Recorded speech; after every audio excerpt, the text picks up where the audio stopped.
Rose, what right does a black woman have to set rules for me? What standing do you have to lecture me? He hissed through gritted teeth, then pushed her against the cold hallway wall. It wasn't a crazed criminal. It was Officer Derek Collins, a badge-wearing man who behaved like scum. No one intervened, no one spoke up, but the camera was still running, and the person he was choking was none other than Jade Thompson, the former police chief of this very precinct, who would make him pay. Disgraced and ruined, his career turned to dust. What state are you in? If you encountered someone like Officer Derek, what would you do? In the afternoon at Ridgeview Police Department, the light from the large glass windows had begun to dim against the gray tile floor. The sounds of keyboards and distant footsteps continued steadily, but an invisible pressure seemed to settle over the entire building. Jade Thompson, the station's police chief, walked through the administrative area holding a file stamped with bold red letters. Emergency Report,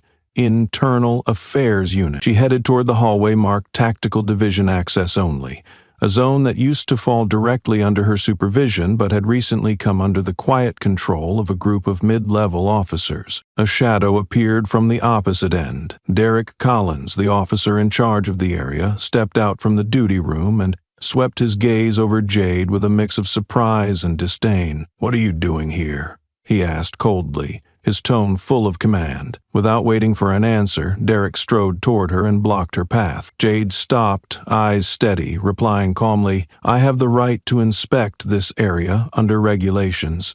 If there's an issue, you can address it with respect." Derek didn't respond right away. His eyes narrowed. Then suddenly he grabbed her by the throat, violently and with seething malice. "Regulations? A black woman like you thinks you can lecture me about the law?" he hissed, forcing her back against the cold hallway wall. The sound of a chair dragging echoed faintly in the distance. A few scattered staff turned to look, hesitating. Some stood frozen, staring, their eyes filled with conflict, yet none moved. One person backed away completely, closing the office door as if trying to avoid involvement. Jade could feel Derek's cold hand pressed against her skin, but she didn't struggle or scream. She stared him in the eye. In her gaze was a threatening silence, like all emotion had been buried deep, leaving only a smoldering flame. Derek growled, "You violated a restricted zone. I have the right to detain you." He yanked her toward the main desk, indifferent to the witnesses around him. The sharp, metallic scrape of handcuffs echoed through the silent hallway, causing a woman from records to jolt upright, only to sit back down when Derek's eyes flicked toward her. The entire station fell into stunned stillness. Jade said nothing during the arrest, but every step she took was firm, her head held high despite her uniform being tugged out of place. Physical pain was nothing compared to the humiliation of being publicly degraded in the very place where she once held supreme command. For a brief moment, she caught her reflection in the frosted glass of an office door, her face slick with sweat but unwavering. Derek announced to the onlookers, "She's being arrested for violating a security zone. If anyone has a problem, file a report." His voice was flat, as if it were routine. Jade didn't resist, but deep in her eyes, something began to take shape, something colder and more resolute than anger, a silent vow. The atmosphere thickened, as though every sound had been squeezed out under the weight of unspoken tension. In that moment, no one realized this incident would ignite a confrontation between justice and a rotting power structure. The duty station grew unusually quiet once Derek escorted Jade away. A heavy silence clung to every stare, as if everyone was waiting for someone else to speak first, but no one dared. The sound of typing continued somewhere in the back, and a phone rang briefly, then went quiet. Everything slowed down, allowing the irrationality of what had just happened to drift past like a phantom no one wanted to name. Jade walked slowly toward the holding room, her shoulders pinned down by Derek's brute force. Her wrists had been cuffed, the pressure leaving marks beneath her strong brown skin. She didn't cry out or defend herself. Instead, she drew in a deep breath, steadying her rhythm to maintain control. The pain didn't matter as much as the bitterness of betrayal. She was being treated like an intruder within the very institution she had spent her career building and protecting. Every silent step marked a deeper humiliation, She refused to let be buried like so many cases before. Derek stayed beside her, his words pouring out like poison, trying to assert dominance. Some people think they can climb to the top, but when they fall, they finally see who laid the stones beneath their feet, he spat, loud enough for those behind to hear. Every sentence was a cut to her pride. But Jade remained silent. That unnerved him most. He didn't fear her eyes, but he couldn't endure the calm not born of fear or rage, but of a readiness to strike back when the time was right. In the tech room nearby, Ethan Chen, the surveillance officer, stared at the screen. The moment Derek assaulted and cuffed Jade was captured by a ceiling camera. Ethan sat frozen, hand resting on the mouse. A sharp pang in his chest told him he could no longer pretend this was normal. He had stayed silent through many unexplainable things, but this time, the line had been crossed. Close by, Maya Brooks was organizing files when she happened to glance up as Jade passed. Their eyes met. In that instant, Maya saw something chilling in Jade's expression. A light not burning wildly, but lingering, like flames under fading ash. She didn't move closer or say a word, but that brief exchange planted a seed of resolve within her. One she never anticipated. Jade was shoved into the holding room. The steel door slammed behind her with a sharp metallic thud. She stood upright, eyes fixed on the narrow slit of light from the ceiling vent. In the dimness, her face was tense, every muscle holding firm with the poise of someone who had never given in. Something in the air began to shift, like a silent current preparing to erupt. From that moment it was clear this was no longer about two people. A question hung in the sealed ceiling. Why did Derek do this? And why did no one speak up? In the hearts of those who witnessed it, doubt had been sown, and it was beginning to take root. The real battle hadn't started, but the system had already cracked. The next morning, the Internal Records Office received a document titled Temporary Detention Report. Internal Personnel Jade Thompson. The printed file bore an official letterhead, file ID, creator's signature, and a timestamp that matched administrative protocols down to the minute. Everything appeared complete and impeccably procedural, until Danielle sat down to examine each section. As an internal affairs coordinator, Danielle's job was to review all misconduct records and submit weekly reports to the federal system. She was familiar with how reports from this precinct were written, efficient, administrative, and carefully crafted to avoid mentioning anything that might cause trouble for decision-makers. But this file wasn't just brief. It lacked life. The reason for detention line contained only 4 words: unauthorized area entry. There was no description of conduct, no reference to any dispute, and no list of witnesses. The signature box for visual surveillance confirmation was blank. Strangest of all, it was filed by Lieutenant Barrett, widely known as the best report writer in the precinct, meaning someone who knew exactly how to follow the format while keeping anyone in power safely untouched. Danielle leaned back in her chair, holding the paper up to the light. She had worked here for 6 years and had seen her share of deceptive paperwork and system errors used to cover questionable actions. But this was the first time the person being targeted was the chief of police herself. She vividly remembered standing behind the records counter, her hands trembling as she saw Derek move in on Jade and handcuff her under the gaze of silent bystanders. She hadn't stepped forward, not out of agreement, but because she knew what happened to those who spoke up at the wrong time. But now, that thin sheet of paper felt like it was pulling her upright from the inside. The line between safe and complicit suddenly didn't feel as distant as she had thought. By midday, Danielle approached Maya Brooks' desk under the pretense of borrowing last week's report.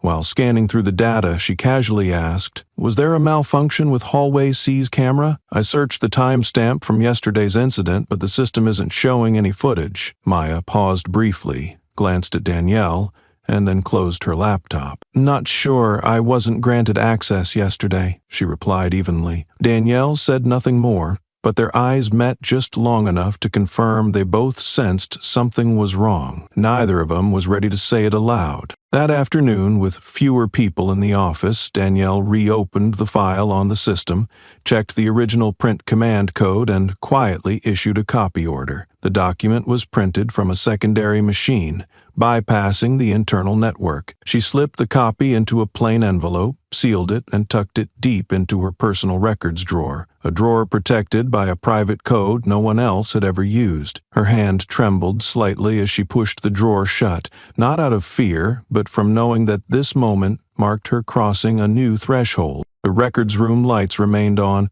but somehow the brightness no longer seemed enough to expose all that was hidden. It was a system designed to run smoothly without leaving traces, yet even the most seamless machines could leak from cracks that once seemed invisible. And this time, that crack bore the name Danielle. The temporary holding cell was located at the end of the south corridor, where sunlight rarely reached and footsteps echoed like compressed vibrations. Jade sat with her back against the wall, arms folded, eyes fixed on the closed steel door. No one checked on her, no lawyer appeared, no notification came from higher-ups, and there was no sign of any federal representatives being informed. Time passed irrationally, as though someone was deliberately delaying what needed to be brought to light. Jade knew this silence was no accident.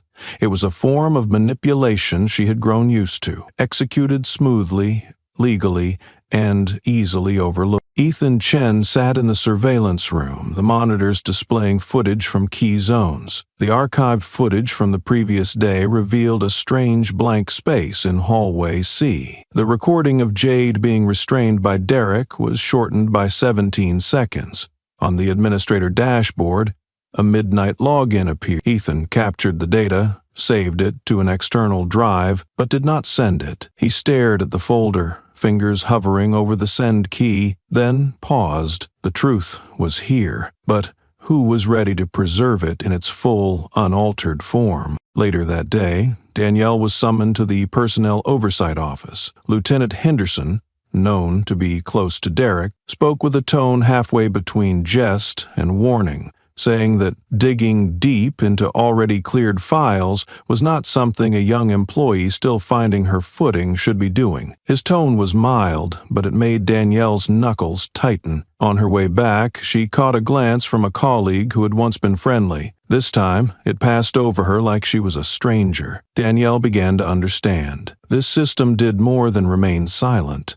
It watched, remembered, and waited for the right time to strike. That evening, she sat alone in the archives. Old files appeared before her in yellowed sheets. She paused at the report of a case from 2 years ago. A trainee officer detained under insubordination, even though surveillance clearly showed no resistance. Danielle remembered that the only one who spoke up was a low-level staffer who was swiftly reassigned and erased from the system within a week. She had done nothing to stop it. She had even signed the final summary that closed the case prematurely. The helplessness from back then returned, but this time it came with something else: shame. She glanced at the shelf, storing current files. For a brief moment, an image of Jade resurfaced in her memory. The woman who once quietly protected a female staff member from punishment for refusing an unfair night shift, who never grandstanded, but always appeared at the right time. Some of Jade's actions went unnoticed,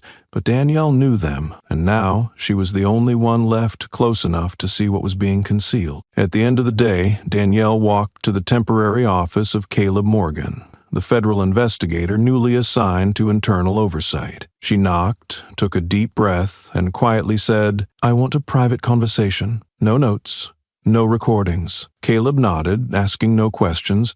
The system hadn't collapsed yet, but it had just shuddered out of sync, and from that shift, a single link had begun to realign. An internal message was dispatched from the HR office early in the morning, even before the morning patrol shift began. The subject line was as dry as ever: notice of temporary suspension pending internal investigation. The content stated the reason directly: security protocol violation, unauthorized presence in a restricted area. There was no mention of the hallway altercation, nor was there a name of Officer Derek Collins. Everything was presented in a technical, standardized tone, just as the system always did when it needed to distort the truth in a formally acceptable way. In the main office area, a few people looked up as the notice appeared on the system screen. Some furrowed their brows, others whispered quietly, a few exchanged glances and then returned to their work. No one asked any questions aloud. Those close to Derek even nodded, taking this as the clearest sign yet that something had to be done. At the records reception desk, two young staff whispered, "Maybe she really crossed a line." Suspicion spread faster than any email, as if people had been waiting for an official excuse to justify their inner unease. At the detention cell at the end of the hallway, Jade received the notice from a clerk. He placed the folder on the table and walked away without a word. Jade quietly picked up the document, her eyes scanning each line quickly. Her expression didn't change, but something in her gaze shifted, a cold, resolute gleam like a blade slicing through fog. She folded the paper and set it aside. No reaction, no unnecessary movement. To her, the suspension wasn't an end, but a signal that something deeper had just begun. A battle for control over the truth. In the server room, Kevin, a young IT technician, was monitoring the access history of the security camera system. He didn't have the authority to alter core data, but he could review periodic backups. A newly overwritten file time-stamped around midnight made him pause. The timing aligned perfectly with the incident in Hallway C. Metadata indicated that the file had been edited using a Level 3 administrator account. The list of those with that clearance was short. Lieutenant Barrett was among the few names. Kevin leaned in close to the screen, reviewing the entire access chain. The overwrite hadn't deleted the original footage entirely. It had simply layered a spliced segment over the top. To an untrained eye, the video would appear smooth and uninterrupted. But Kevin had seen this overwrite pattern before, during a security training session that Jade herself had once proposed. A familiar feeling returned, as if everything was repeating itself, only this time it was real and serious. He opened the external backup drive and searched for the last version that hadn't been fully overridden. After several attempts, the system confirmed that part of the deleted data could still be recovered. Kevin created a private, encrypted copy and secured it with a password only he could remember. As he watched the progress bar on the screen, he knew he was stepping into a dark part of the system, where data, though still truthful, could become a weapon in the wrong hands. Leaning back in his chair, Kevin exhaled deeply. He didn't know when or how he would use the footage or for how long it would remain viable.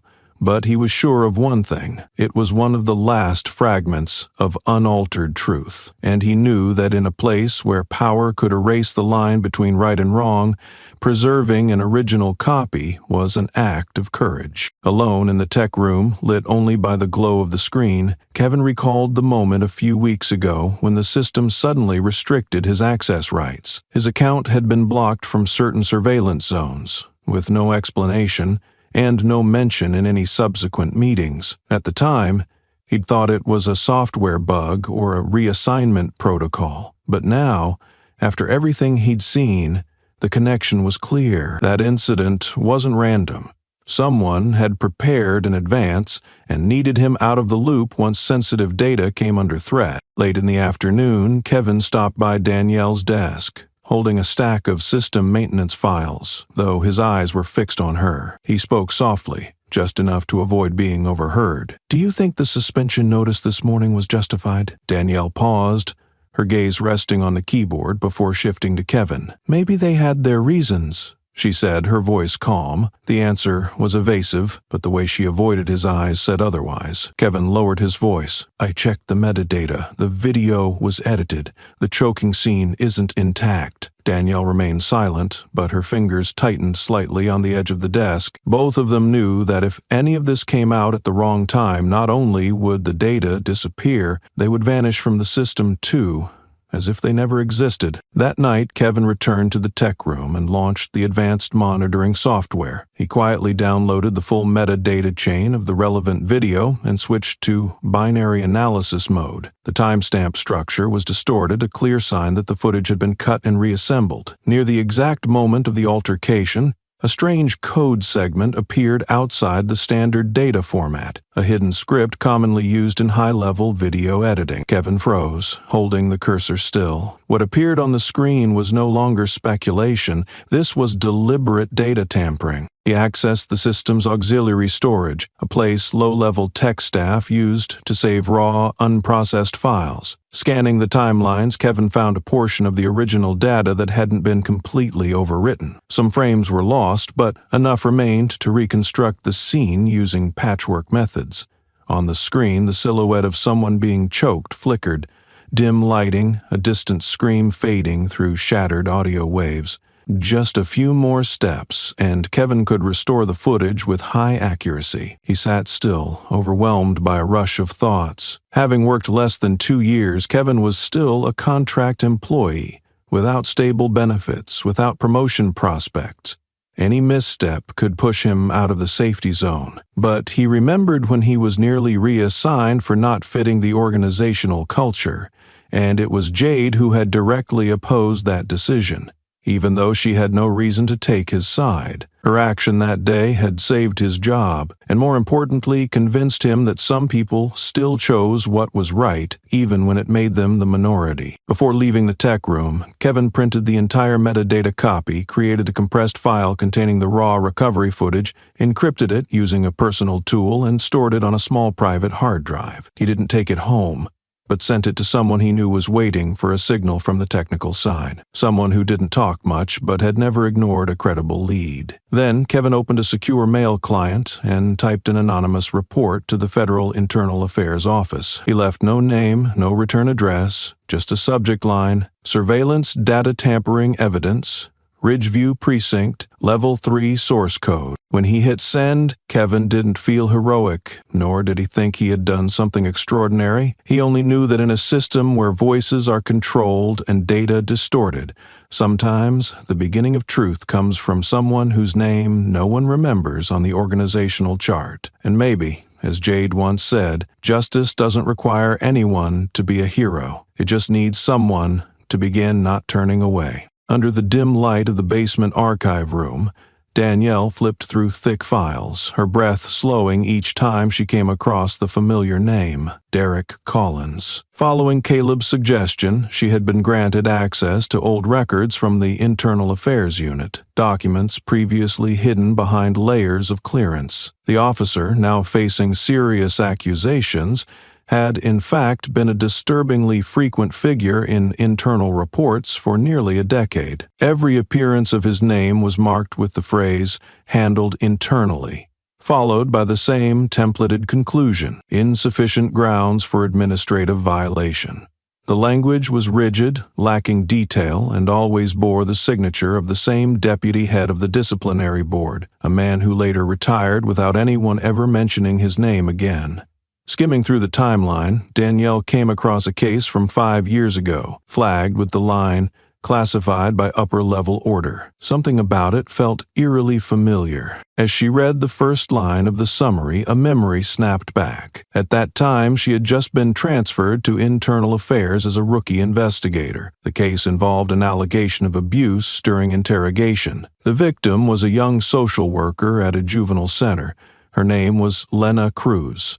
She had reported being coerced by Derek Collins, threatened and physically harassed after refusing to sign a pre-drafted statement. Danielle, still full of belief in the system's integrity, had taken the case with the resolve to uncover the truth. Before the investigation progressed, she was summoned by Captain Ross. In a cold room piled with untouched paperwork, he looked at her over his glasses and said, in a tone colder than the air conditioning, "If you want to last here, you need to learn where to look." Danielle understood perfectly. That same day, she withdrew from the case, citing work stress. From that point on, the Lena Cruz case vanished from collective memory as if it had never existed. Now, reading the file again, Danielle's eyes stopped at the victim's full name, Lena Danielle cruise. Her heart tightened. Lena had been her close friend from college, the one she lived with for the first 2 years after graduation. They had lost contact after the incident. Danielle used to think Lena avoided her out of personal hurt. Only now did she realize it ran deeper. It was silent disappointment. She printed out the file and for the first time read Lena's full statement. Lena's words held no bitterness,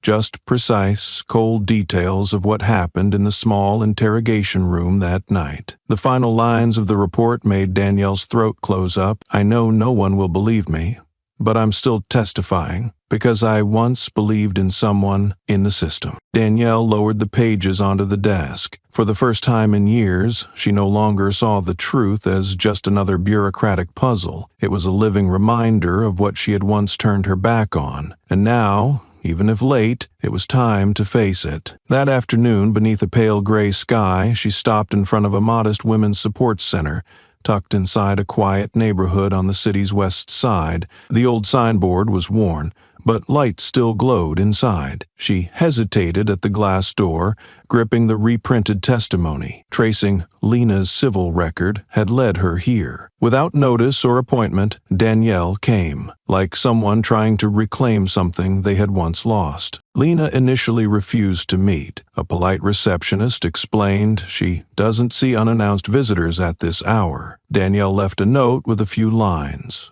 "I'm not asking for forgiveness, but I hope you'll let me listen." She turned to leave when the inner door opened. Lena stood there, her gaze neither surprised nor angry, just absent of trust. Upon seeing the copy of her old testimony in Danielle's hands, she gave a slight nod and invited her in. Their conversation took place in a small room with pale blue walls and simple plastic chairs. Lena spoke first. "I'm not mad at you for being scared. I'm mad you stayed silent. There was no replay of the past, no tears shed for old wounds." That sentence pierced through the defensive layers Danielle had built over the years. She looked at her friend and quietly recounted everything that happened after she walked away from the case. The veiled threat from Ross, the dragging doubts, and the guilt she had never dared express. Lena didn't interrupt. When Danielle finished, she pulled a thin file from the drawer. Inside was the original complaint she had filed, along with a USB. "This is the interrogation recording.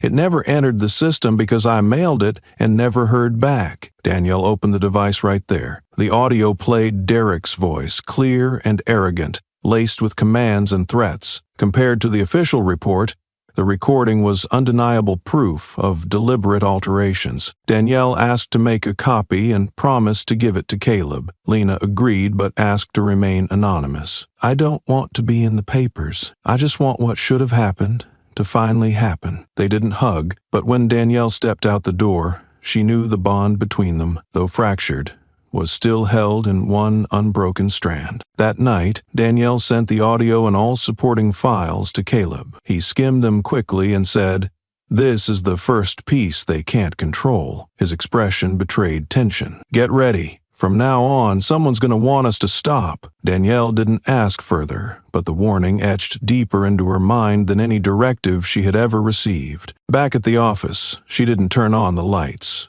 The glow from her screen was enough as she reopened Derek's files, scrolling through the years. This time she wasn't glancing through them as a duty-bound officer. She read every word like someone who had once stayed silent and had no intention of ever doing so again. Kevin sat in the corner of the small office, the desk lamp casting a sharp beam onto the screen as the final command line completed. The old hard drive Maya had handed over had been overwritten multiple times and the data was heavily fragmented. Still, he hoped something could be salvaged. In a hidden corner of the recovery folder, a video clip emerged. The screen lit up. The footage was clear, captured from a ceiling angle inside the interrogation room, showing a man in police uniform lunging forward, both hands gripping the neck of a handcuffed woman. Her face was tilted, lips moving but making no sound. The man in the video was Derek Collins. Kevin enlarged each frame. The angle was fixed, lighting intact, with no sign of editing. But the audio file was completely blank. Metadata confirmed the audio had been deliberately overwritten, not corrupted by accident. When Maya and Caleb arrived, Kevin laid everything out. Both stared at the screen in silence for over a minute. Maya slowly whispered, "This is when he choked her." Caleb frowned, eyes locked on the frame. Even without sound, the video was a rare piece of visual evidence backing Jade's account. But what troubled Caleb was the lack of context. Danielle, stepping into the room, froze. That was the day she had been instructed to withdraw from the Lena Cruz case, the day she chose to look away. They convened in a closed-door meeting. Ethan asserted that the clip could shake the entire case, at least in public perception. Caleb disagreed. In court, they'll ask, what did she say, what did he say, why is there no audio? Maya countered, we can't wait for every missing piece. People need to see the truth, even if it's incomplete. The argument intensified. Caleb warned, if the clip is challenged, Derek and his team will twist it into a fake. They'll paint Jade as a manipulator with an agenda. Nothing will save her then. Danielle stepped forward, her voice steady. I've stayed silent. I've stepped back. But releasing this now, without context, is like putting the bomb back in the hands of the one who pulled the pin. The room went quiet. Kevin confirmed he could recover full metadata, proving the clip was filmed in Interrogation Room 3, matching the duty log timeline. However, restoring any leftover voice data could take weeks. Maya took the USB containing the clip and said nothing, but her eyes had changed.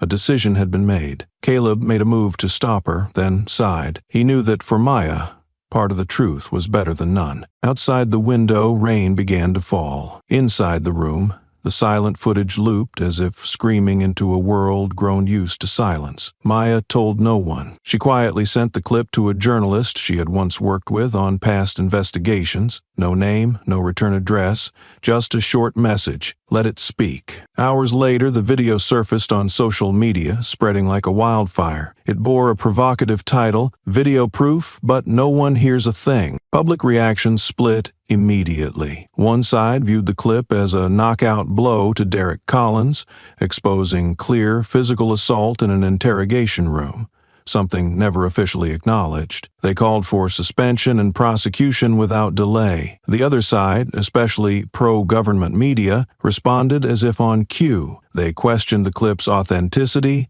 accused it of being taken out of context, and dismissed it as emotional manipulation aimed at public sympathy. Derek's legal team launched a swift counterattack. At a press conference, they declared, our client was trying to stop a self-harm incident in the interrogation room.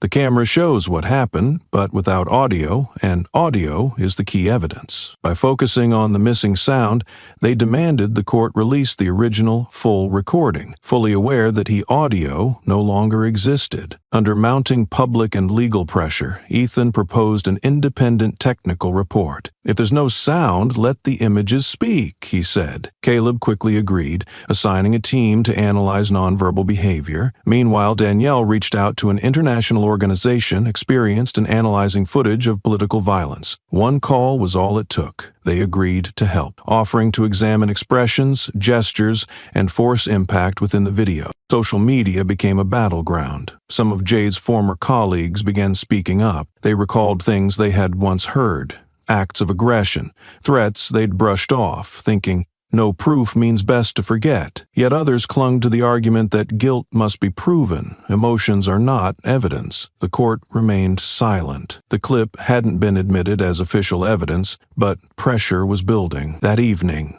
a news broadcast aired the video again. No voiceover, no narration. The anchor ended with, sometimes truth needs no dialogue. The question is, who has the courage to hear it with their eyes? In the dim room, Maya sat alone before the screen. The bluish glow from the video reflected on her face, caught between hope and dread. Her hand rested on the still warm USB, her eyes calm but unreadable. She knew that once the truth had been let out through a barely open door, no one could control what it would drag behind, or whom it would come for, but she also knew that some truths, even stripped of sound, could still scream through images, and some actions, even if never recognized, could begin to change everything. A black SUV pulled up in front of the main entrance.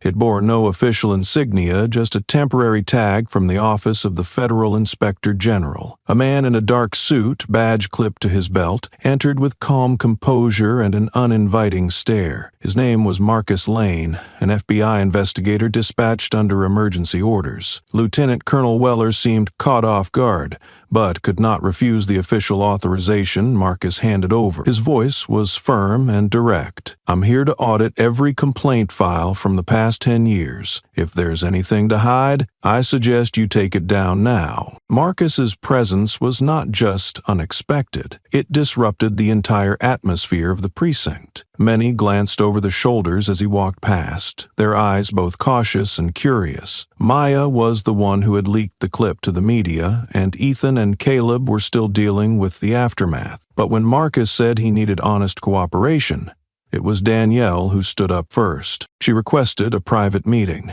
sitting across from him in a small conference room with an old dark wooden table. Danielle recounted Lena's complaint years ago, the pressure from higher-ups, and the files labeled "handled internally." Her voice was steady, and her gaze no longer avoided his. Marcus listened without interruption, occasionally jotting down notes. When she finished, he nodded. "I need you on the coordination team." That afternoon, he called Maya, Ethan, and Caleb together. He skipped introductions and got straight to the point. "I don't want to hear what was cleared.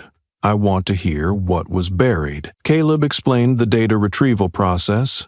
Maya added context about the clip, and Ethan provided a list of complaints previously closed without a clear reason. Marcus requested full access to the internal storage system, focusing on files showing signs of editing, missing attachments, or reused denial templates. A priority list was drawn up, and complaints linked to Derek Collins were marked in red. Marcus designated Danielle as the internal point of contact because she knew who stayed silent and why. It wasn't praise, it was a conditional trust. As night fell, Marcus remained in his temporary office. In the dim yellow light, he opened the first file, an interrogation violation from 2018. The victim had written, "choked, but no sound on camera." The officer listed Derek Collins. He noted one line in his investigation log by hand before closing the file. When a system fears its past, it means the present was never cleansed. The hallway outside was quiet, but in that room, an excavation had begun. Under the faint hallway lights in the basement level, Danielle led Marcus to the archive room where most pre-digital files were stored.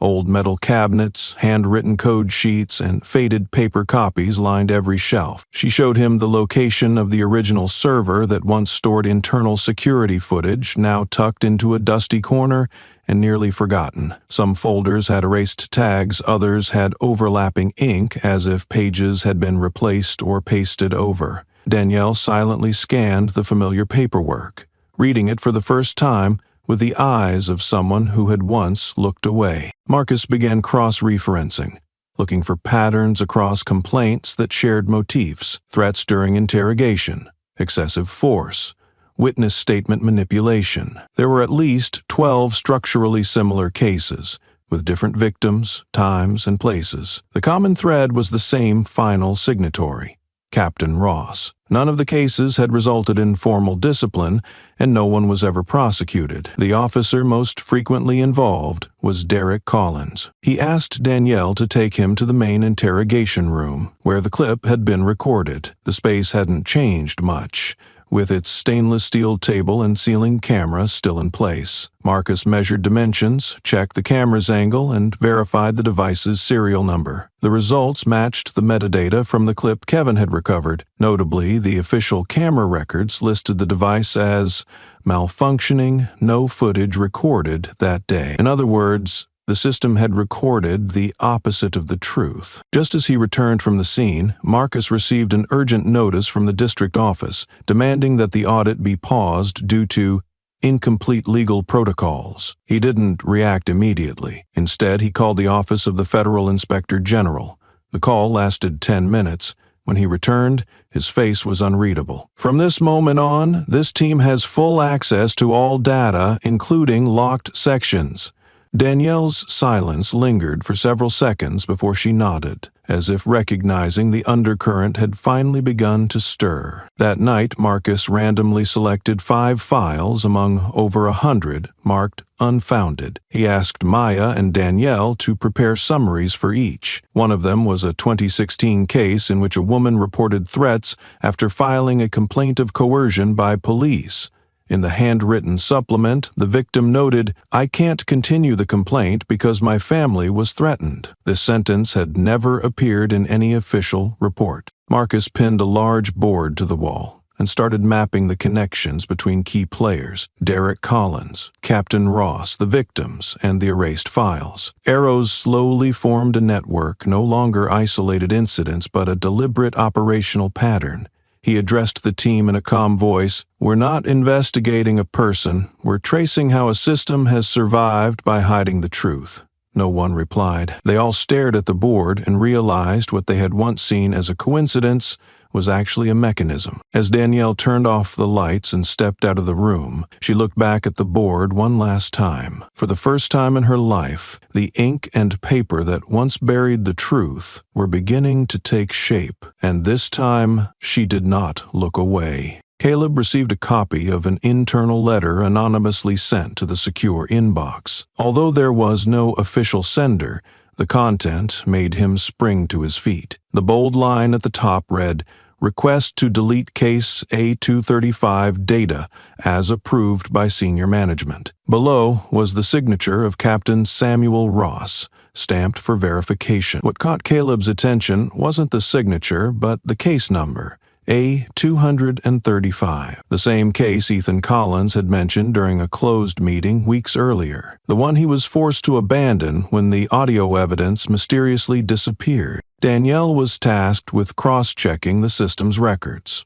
She accessed the internal archive and opened the original entry. The senior approval section had been edited, with the most recent update time-stamped 2 months ago, an anomaly since the file should have been closed the previous year. The editing software listed a user ID with access privileges limited to captains. Danielle paused for a few seconds, then sent Ethan a single message. "The signatory is Ross." A call came through immediately. Ethan stayed silent for a long while, then said, "I know. Back then, I said someone was shielding them, but no one wanted the case reopened." He recounted the case from the previous year, when he accused a group of officers of violent conduct during a midnight check. Ethan had a recording of one officer making aggressive threats, but it vanished just days before the hearing. The case was closed abruptly due to lack of verifiable data, and Ethan was suspended for 30 days. Caleb expanded the search by tracing equipment funding codes from the precinct's budget requests and came across a chain of payments tied to the State Public Security Fund,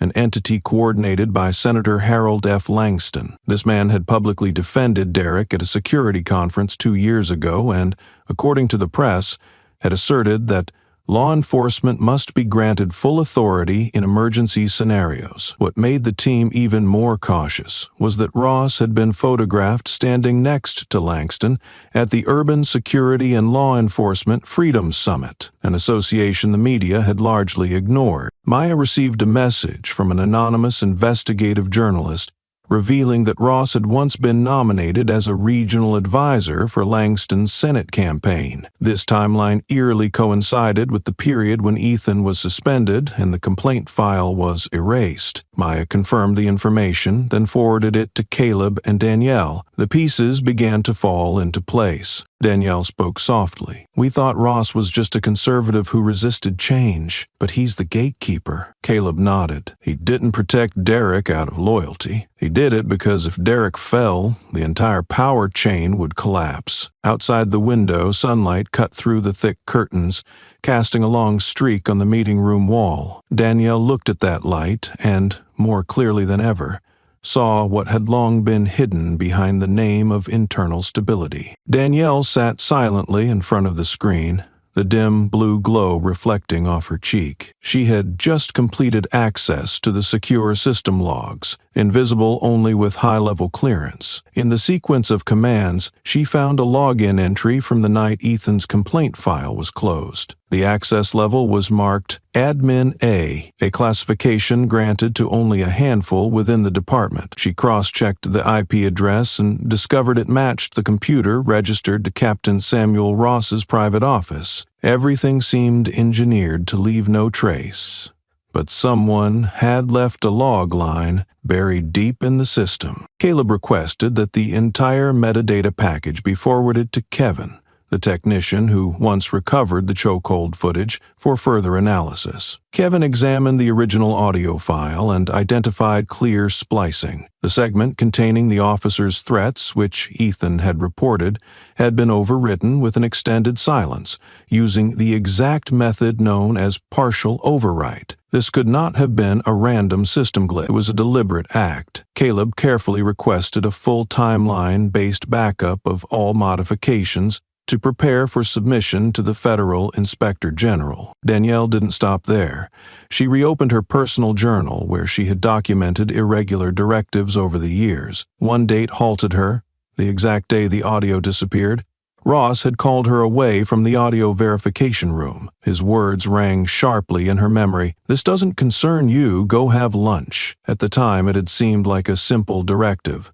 Now, she understood its real meaning. She had been pulled from the hotspot at the critical moment. Maya observed Ross from a distance during an internal meeting. He maintained his calm facade, eyes steady as he answered questions regarding the documents. But something had shifted. Recently, Ross had been holding frequent private meetings with two of Langston's closest advisors, the same individuals seen with him during lobbying campaigns for police protection policies. Maya documented the encounters without drawing conclusions, but she felt it deep down. Ross was preparing a calculated exit. Ethan, who had started the case that was twisted and buried, decided to speak up. He submitted a supplemental report to the Federal Oversight Committee, detailing the full sequence of events and his request to testify publicly should Ross be summoned. In the conclusion, he wrote, "They can delete the files, but they can't delete my memory. I will recount every detail even if the system once chose to forget." 3 days later, Ross received a formal summons. The attached note stated, "The case is no longer under internal jurisdiction." On Ross's desk lay a draft of his early retirement letter, still unsigned. Beside it was an old photo. 3 men standing side by side, grinning with pride. Ross, Derek Collins, and Langston. Danielle looked at the image, reprinted from a media archive, and a chilling question rose in her mind. How many other pieces of evidence were erased before anyone dared to speak his name? She didn't need the full answer. She only needed to know she had touched the first layer of dust, and someone would have to blow it wide open for the world to see. Under the dim yellow light spilling from the slightly ajar door of the third-floor conference room, Danielle froze. The building had fallen nearly silent, save for the faint murmurs echoing from inside. She hadn't planned on returning, but that voice, dry, restrained, and aggressive, was hauntingly familiar. Her breath caught when she heard Lena's name mentioned, paired with the phrase, "Take care of it permanently." She didn't have any professional equipment with her, only her phone. Her hands trembled slightly as she opened the recording app and quietly placed the device near the door. Inside, the conversation between Derek and Captain Ross was escalating. There were no filters or coded language. Ross issued the order without hesitation. "Don't let anyone bring the past to light." His tone was cold, clinical, as if reading a crisis response manual rather than deciding someone's fate. Derek sounded hesitant, his voice lower but not enough to mask the unease. "They're digging into the old files. Caleb, Maya, and even Marcus are involved now." Each name struck like a final blow to the illusion of integrity within their ranks. Danielle couldn't breathe for a moment as Ross cut him off. "If necessary, cut the wire. You know what that means. No witness, no case." Her entire body froze. Since when has the truth become a debt that must be silenced at all costs? That line wasn't a warning. It was an order, a familiar one. The same kind that had driven Lena out of the force, the same kind that had haunted Danielle's every step. She forced herself to remain calm. Any movement now would leave traces. Danielle backed away to the end of the corridor, where the light didn't reach, and waited until the door opened. The two men walked out. Derek weighed down, Ross calm as if they had just wrapped up a financial briefing. Once they were out of sight, Danielle returned to the room. It hadn't been cleaned yet, and the whiteboard was still marked with scribbles. She raised her phone and took photos. Scrawled keywords were visible. Records room, Caleb, data transfer this week. She didn't need explanations. It was clear they were moving soon. Back at her desk, Danielle plugged in a USB, backed up the recording and photos, then wrote a short note to Marcus. This system won't break unless we catch it speaking its own lies. No one heard a sound. No one knew what she had done. But for the first time in years, Danielle didn't feel like someone watching from the sidelines. She had stepped in, not as a witness, but as someone confronting those who believed they couldn't be heard. Marcus sat silently in the makeshift meeting room, headphones plugged into his laptop. The recording didn't reveal faces, but each word sliced through the air like a blade. No witness, no case. He didn't need notes, nor a second listen. When it ended, he looked up at Danielle sitting across from him, her eyes steady, no longer hesitant, like when they first began working together. He spoke slowly. This won't stand in court, but it's enough to move forward. Without further debate, an emergency meeting was called. Maya suggested a strategy: release part of the recording, mask the voices, leave out the names, and let public pressure do the rest. The crowd will ask questions, the press will dig deeper, Ross won't stay still, she explained. Ethan opposed the idea, fearing it would endanger Danielle most of all. Marcus paused briefly, then agreed on a middle ground. Send the full audio to the federal inspector's office. At the same time, create a separate case file. Mark the source as undisclosed to protect the witness. Soon after, Ross called a sudden internal meeting. He ordered a review of all internal network access logs and flagged any unknown devices that had connected to the surveillance system in the past month. Meanwhile, Derek was caught in the basement archives, flipping through old paper files and attempting to access locked folders sealed during Marcus's audit. Though she maintained her composure, Danielle began to sense something was off. She noticed a stranger repeatedly appearing near her parking spot each evening. They never approached, but always showed up at the same time. That night, she sent a message to Caleb. If I lose contact, check the Aurora folder.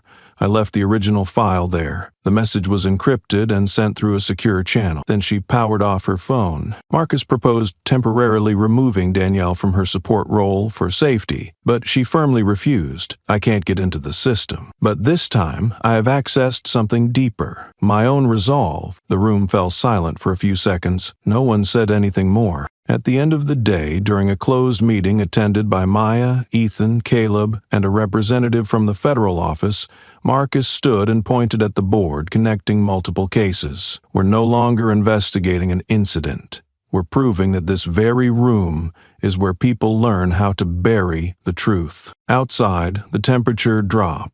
Wind swept through the long hallway leading to the back gate. A black SUV with no license plate sat quietly by a flower bed. The person inside didn't smoke, didn't listen to music. They were waiting, not to leave, but to strike at the right moment, or at the right vulnerability. And the system had never been known to forgive those who dared turn back in search of the truth. Under the dim yellow light shining from the car ceiling, Danielle sat silently in the driver's seat, gripping her phone as if holding onto a fragment of memory she wished had never resurfaced. After working with the investigative team and revisiting data related to Lena's case, something else began to rise within her, something clear, heavy, and long unacknowledged. She opened a personal folder on her device, and after a few seconds, an audio file labeled "Temporary hold, do not share" appeared. It was a piece of sound she had kept to herself, an unnamed relic of the past. The wind slipping through the window gaps couldn't muffle the voices in the recording. The thud of impact,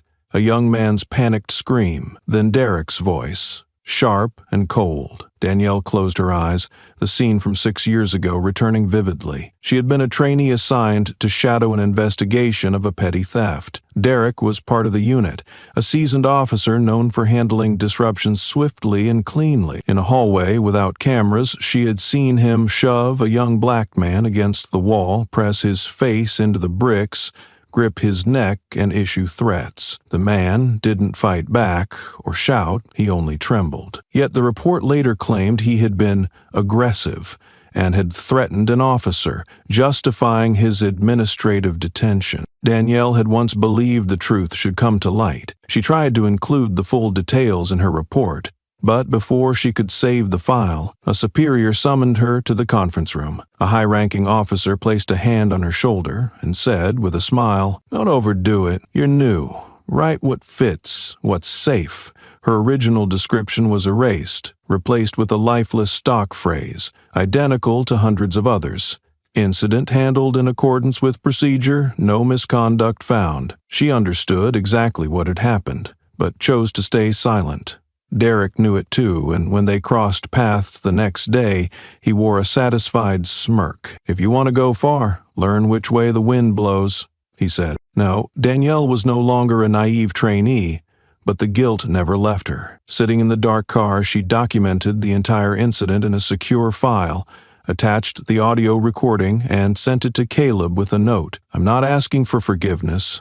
I want you to know this happened and I didn't do the right thing." For the first time, she didn't avoid her own reflection in the rearview mirror. Her eyes no longer held fear, only acknowledgement and a quiet resolve. Caleb read the message that same night. He didn't send a long reply, didn't reproach her or reopen old wounds. Just one sentence. "Silence once killed someone. Today, it might save others." It didn't erase what Danielle had failed to stop, but it was enough to convince her that her confession wasn't meaningless. The next morning, she printed the recording, placed a copy in an envelope, and then tore it up before mailing. She kept the original, locked it in a personal drawer. For Danielle, it was no longer evidence for a courtroom, but proof to her conscience. She wouldn't use it to accuse the past, but to remind herself never to step back again. And next time, when choosing between silence or speaking up, she would not choose safety. Bathed in the pale blue glow of two facing monitors, Kevin sat quietly in the small room now used as a temporary data center. Lines of code streamed steadily across his analysis screen. The deeper he went, the more anomalies surfaced. A batch of temporary logs had been deleted precisely on the day Derek was honored in a public ceremony. The alterations appeared just before the system's scheduled backup, as if someone had intervened with deliberate intent. Kevin documented each timestamp and sent a preliminary report to Caleb. "It'll take a few days to fully recover," he messaged, "but this data didn't vanish on its own. Someone made it disappear,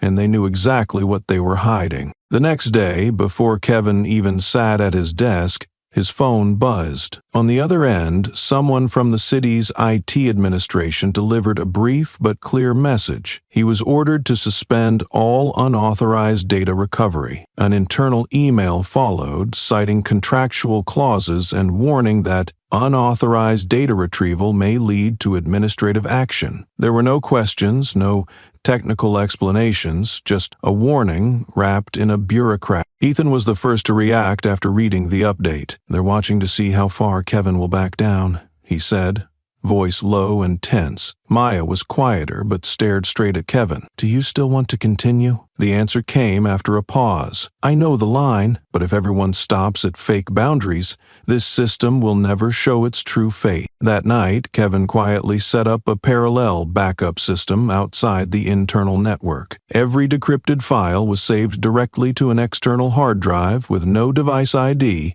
and no log history. Simultaneously, he sent an encrypted package to a former contact who once worked with whistleblower protection. "Don't open it unless I go silent for 3 days," he wrote.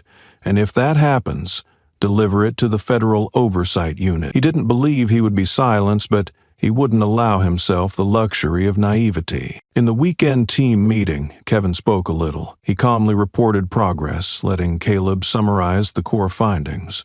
Everyone seemed to sense a growing weight on his shoulders, but no one asked aloud. Before leaving the room, Kevin glanced toward Danielle as she tucked away her files. "I'm not here to be a hero," he said, slowly and clearly, not needing a response. "I stayed because I once saw someone choke while everyone stayed silent. Not this time." The door closed behind him. No applause, no nods of approval, but in the eyes of those left behind, something had awakened. Not a burst of courage, but a quiet resolve, one that kept spreading through every log, every trace of data, every person who once believed they were nobody in a system that thrived on fear. The recovered data had only been restored for less than 2 days when Caleb attempted to back up the original video file, but the system abruptly reported an error. File not found. He checked the central storage directory, then the backup drive, but everything was empty. Kevin immediately accessed the system logs. The results confirmed the video had been uploaded at the correct time and properly encrypted, but now it had vanished without a trace. More disturbingly, the log recorded an access from a special-level admin account, a type of clearance that no member of the investigative team possessed. Maya turned toward the tech room, her gaze as sharp as a blade. "Has anyone accessed the system in the past 2 days?" The data security staff shook their heads. No irregular activity had been reported. Ethan suggested using his personal backup copy, but Caleb quickly dismissed the idea. If the original was deleted, any copy could be dismissed as fabricated.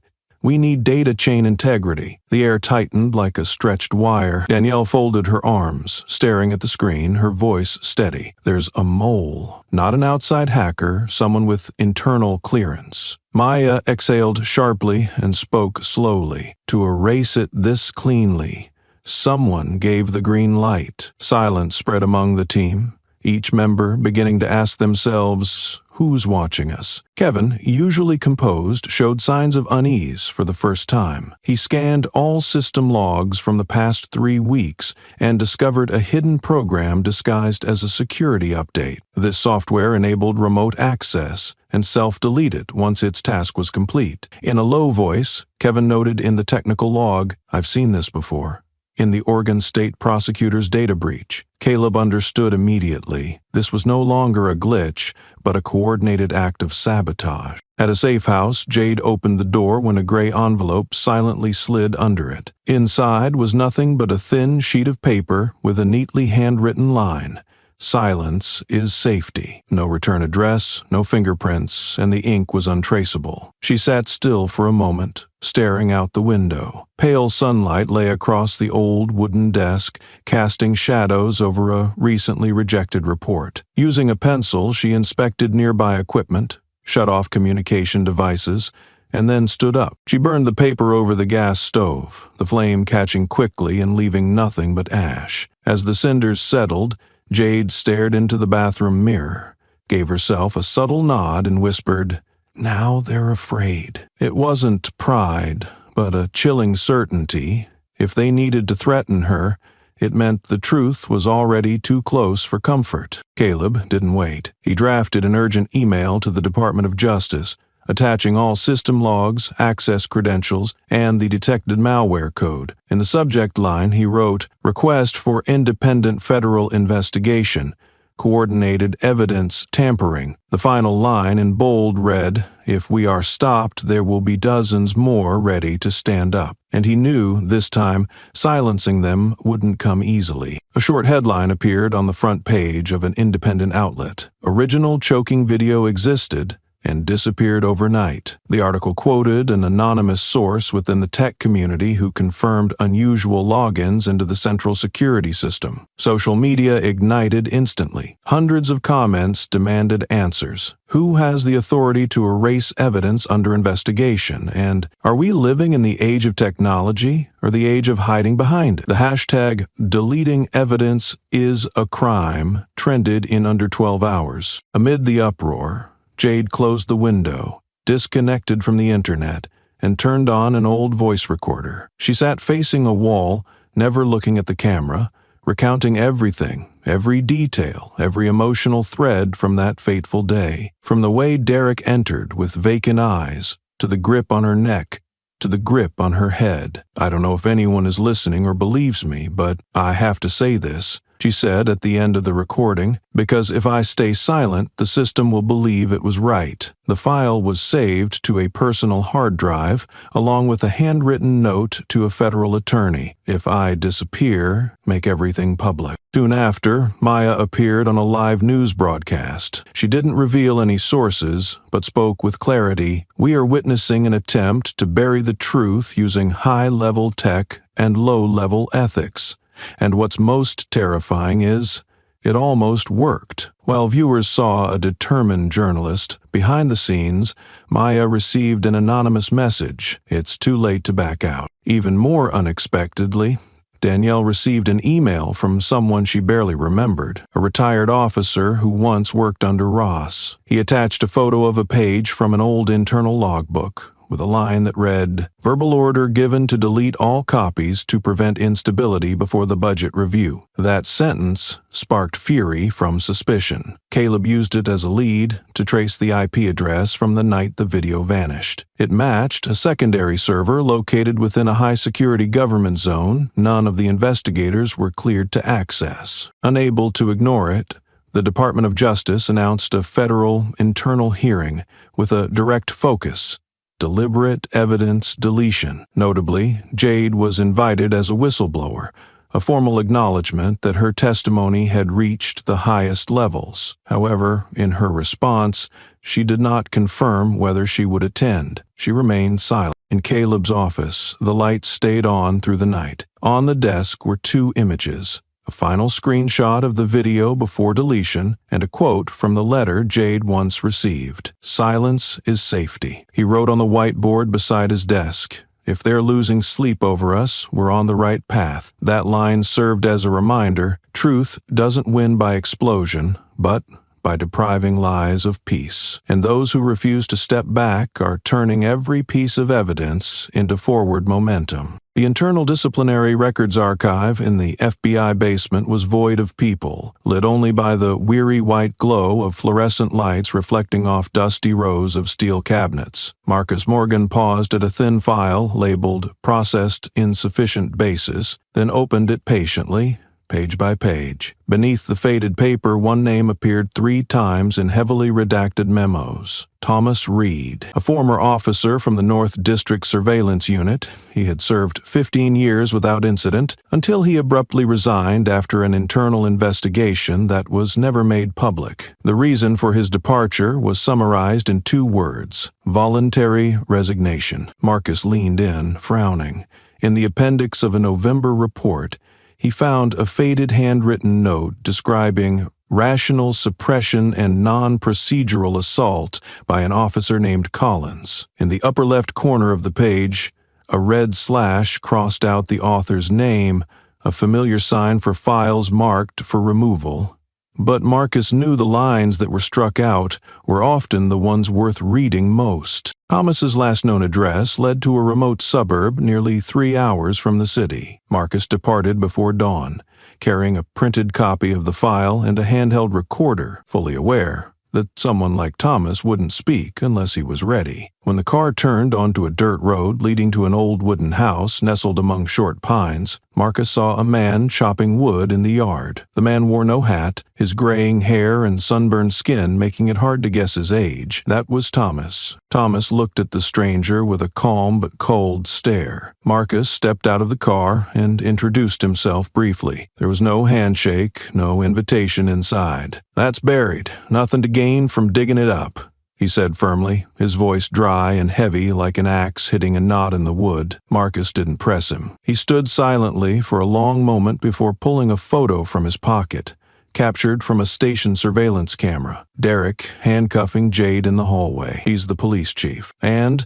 they're burying it, just like what you saw. Thomas raised his eyes, truly looking at Marcus for the first time. Something shifted behind the crow's feet and thick brows of a man who had lived with silence for too long. "You think if I speak, anything changes?" Marcus answered immediately, without sugarcoating. "No, it won't fix the past. But if you stay quiet again, Derek will do worse to people than you, and by then, no one will believe you ever tried to do the right thing." The air went still as wind swept through dry leaves outside the porch. Thomas put down the axe and walked into the house without another word. Marcus was about to leave when the door opened again. Thomas returned, holding a sealed folder yellowed by time. He didn't look at Marcus, just placed it on the hood of the car and walked back inside as if the encounter had never occurred. Marcus opened the folder on the spot. Inside was a full copy of the original internal report, complete with signatures and investigative notes. The reason for dismissal: personal conflict, unverifiable basis. But what caught Marcus's eye wasn't the conclusion. It was the name listed at the end of Thomas's remarks. Indirect source of pressure obstructing action: Senator William Grant. The line sat modestly in the notes, but it sparked like flame hitting dry wire. In the investigation, Marcus folded the file carefully, down to its edges. He left the town as the sun began to cast shadows on the hills. Behind him stood the quiet house where a man once hid the truth and had just begun to reopen an old door. In Marcus's hands was a name long thought invisible, yet it was the first link between political power and shielded violence, and it would not be the last. The hotel room where Marcus was staying sat on the 3rd floor, overlooking an empty parking lot and a diner that had just closed. After the long drive, he didn't go straight to the shower. Instead, he sat at the desk, reopened the file from Thomas, and began examining it under the soft yellow light. The writing in the old report appeared sharper than he expected. It showed a 10-year-old connection between Derek Collins and Senator William Grant, back when both were listed as coordinators in a local police support program, a name that sounded procedural but was riddled with gaps. Marcus flipped to the last page, where a budget distribution map for special units was tucked away. One line stood out: selection of exceptional officers without full background checks. It was signed by a now-defunct federal annex. In the list of recipients, Derek's name was the only one marked exempted, no full personal file. Letter of endorsement from Grant's office. Marcus slammed the table. For the first time since this began, he felt like more than an investigator. He had been pulled into something deeper, darker, and far more dangerous. He scanned the entire file, encrypted it, and sent it to the Federal Investigative Center. In the attached email, Marcus requested an urgent trace on the funding sources of the support program, a list of politically approved personnel, and all communications between Grant's office and state-level law enforcement. Then he called Jade, voice calm but heavy with warning. "I found a connection. Derek isn't acting alone. Maybe he never was." Jade paused briefly, then replied, "Send everything you have.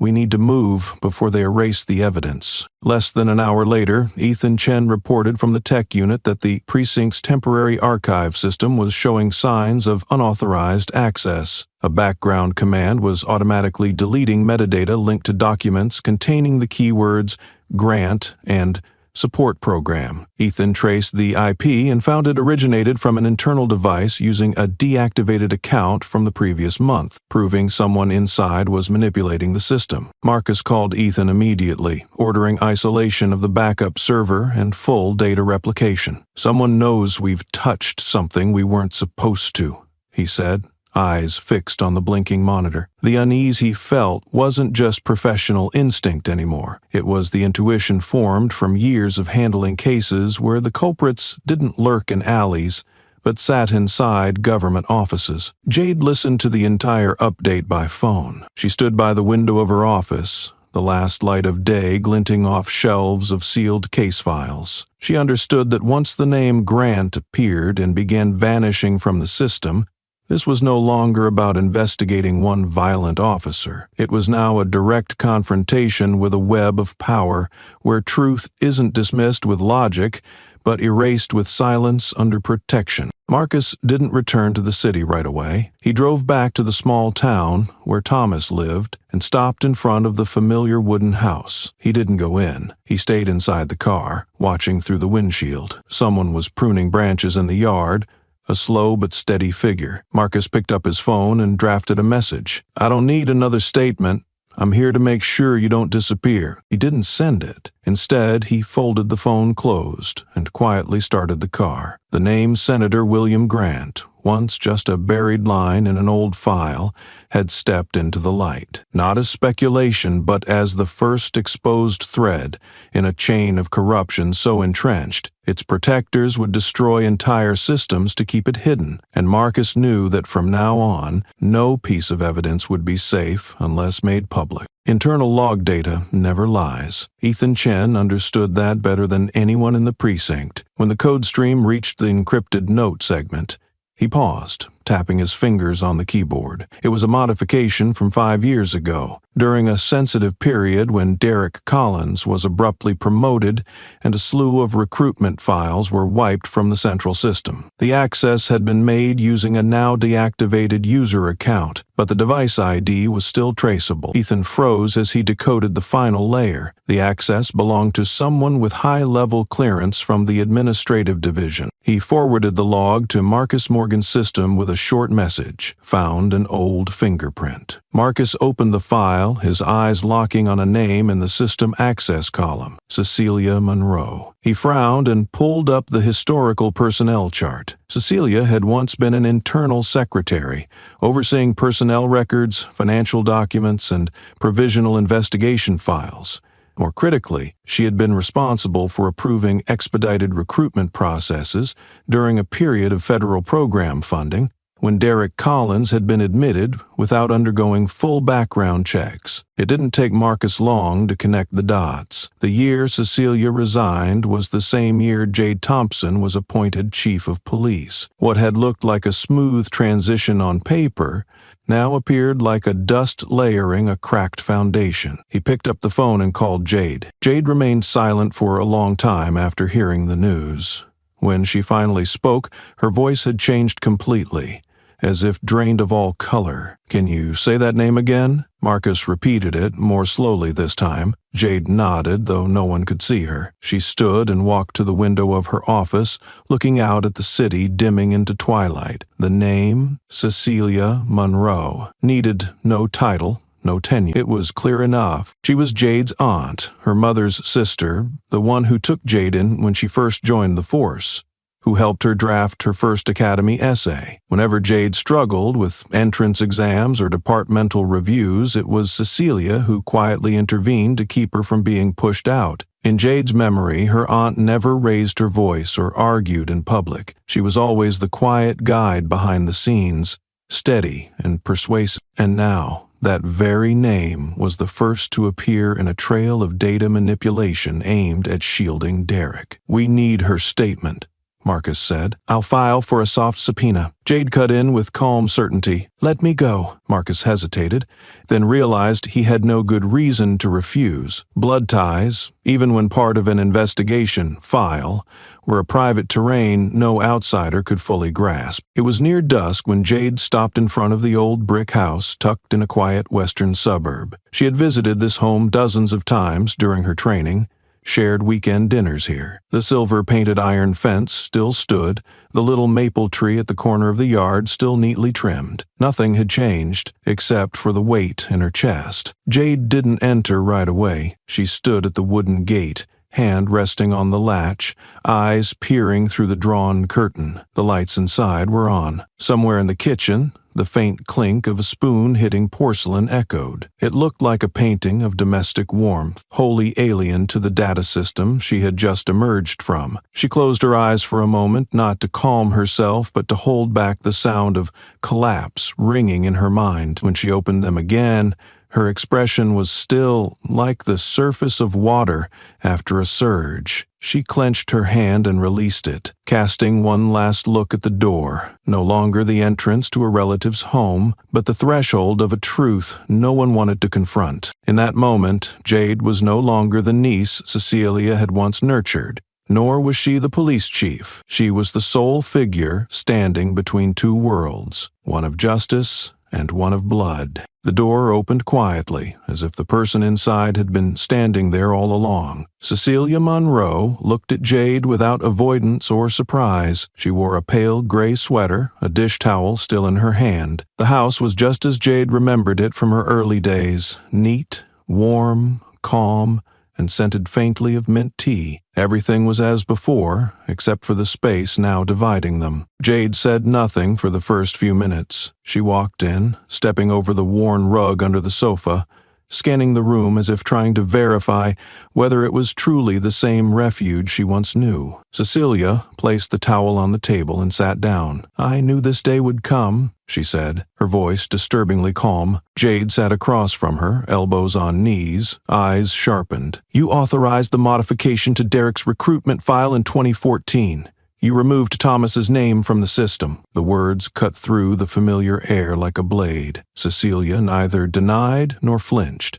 She slowly nodded and looked down at her hands clasped on her lap. "I did it because I thought I could control him," she said, "because I believed helping him would protect your position." Jade didn't interrupt. Her face remained still, but her breathing had deepened. Cecilia explained that at the time, Senator Grant had approached her through a community funding channel, suggesting that if she made a few technical adjustments, they could ensure Jade's career faced no obstruction. "They said you had real potential," she went on, "and if certain files stayed quiet, they'd put you exactly where you belong." At first, Cecilia didn't think anything serious would result. A personnel entry altered, a report skipped, hidden within administrative formalities. But Derek grew bolder, began suppressing misconduct, sabotaging colleagues, and building an inner circle of protection. Cecilia had considered stepping back, yet every time she hesitated, Jade's name resurfaced as the unspoken bargaining chip. "I was afraid to fix it.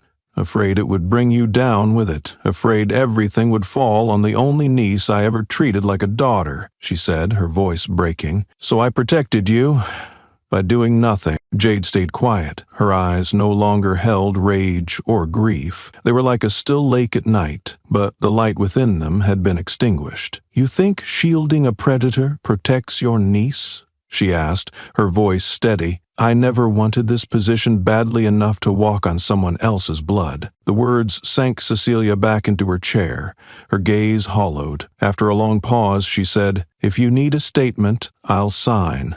But if you send anyone else, I'll stay silent to the grave." Jade stood up. She didn't plead, didn't scold, didn't console. She simply looked at her for a long time, an expression no longer of a niece, but of a commander straddling two moral lines. Then she turned and walked out. Marcus was already waiting in the car. He glanced at her in the rearview mirror, but said nothing. Jade opened the door, sat down silently, then handed him a folded sheet. Inside was a handwritten record of Cecilia's system logins, undeniable evidence, signed and sealed. Marcus tucked it into his coat. The car rolled away from the quiet street, leaving the old house behind. In the rearview mirror, the warm yellow glow from the living room still shone, casting the silhouette of a woman sitting motionless at a wooden table. Jade stared straight ahead, shoulders square, head held high, but inside her, something had just broken. Not blood, trust, and that was something no memo or apology could ever restore. Caleb stepped into the office holding a priority notice from federal headquarters. The ink still fresh on the page, the red seal sharply defined. He skimmed it once more before handing it to the agent beside him, his voice lowering. "They've signed the order, both of them." Inside the modest office of the Special Investigative Task Force, the already tense atmosphere grew thick. The official summons for Derek Collins and Captain Richard Ross had just been approved, following the verification of unauthorized access logs provided by Thomas Grayson. Derek's inclusion came as no surprise, but the mention of Ross truly shifted the landscape. He held a higher rank in the chain of command and had never once been publicly questioned. When the information reached City Police headquarters, where Jade was still temporarily overseeing a fractured system, chaos spread immediately. Within 2 hours, internal factions divided into 3 clear camps. Some began packing up personal gear, removing internal branding, and wiping data from the network to avoid unexpected audits. Others buzzed about the real reason Ross was named. The rest stayed silent, watching, waiting to see what would happen next. In the tech coordination room, Derek Collins was called out of a short meeting. When he returned,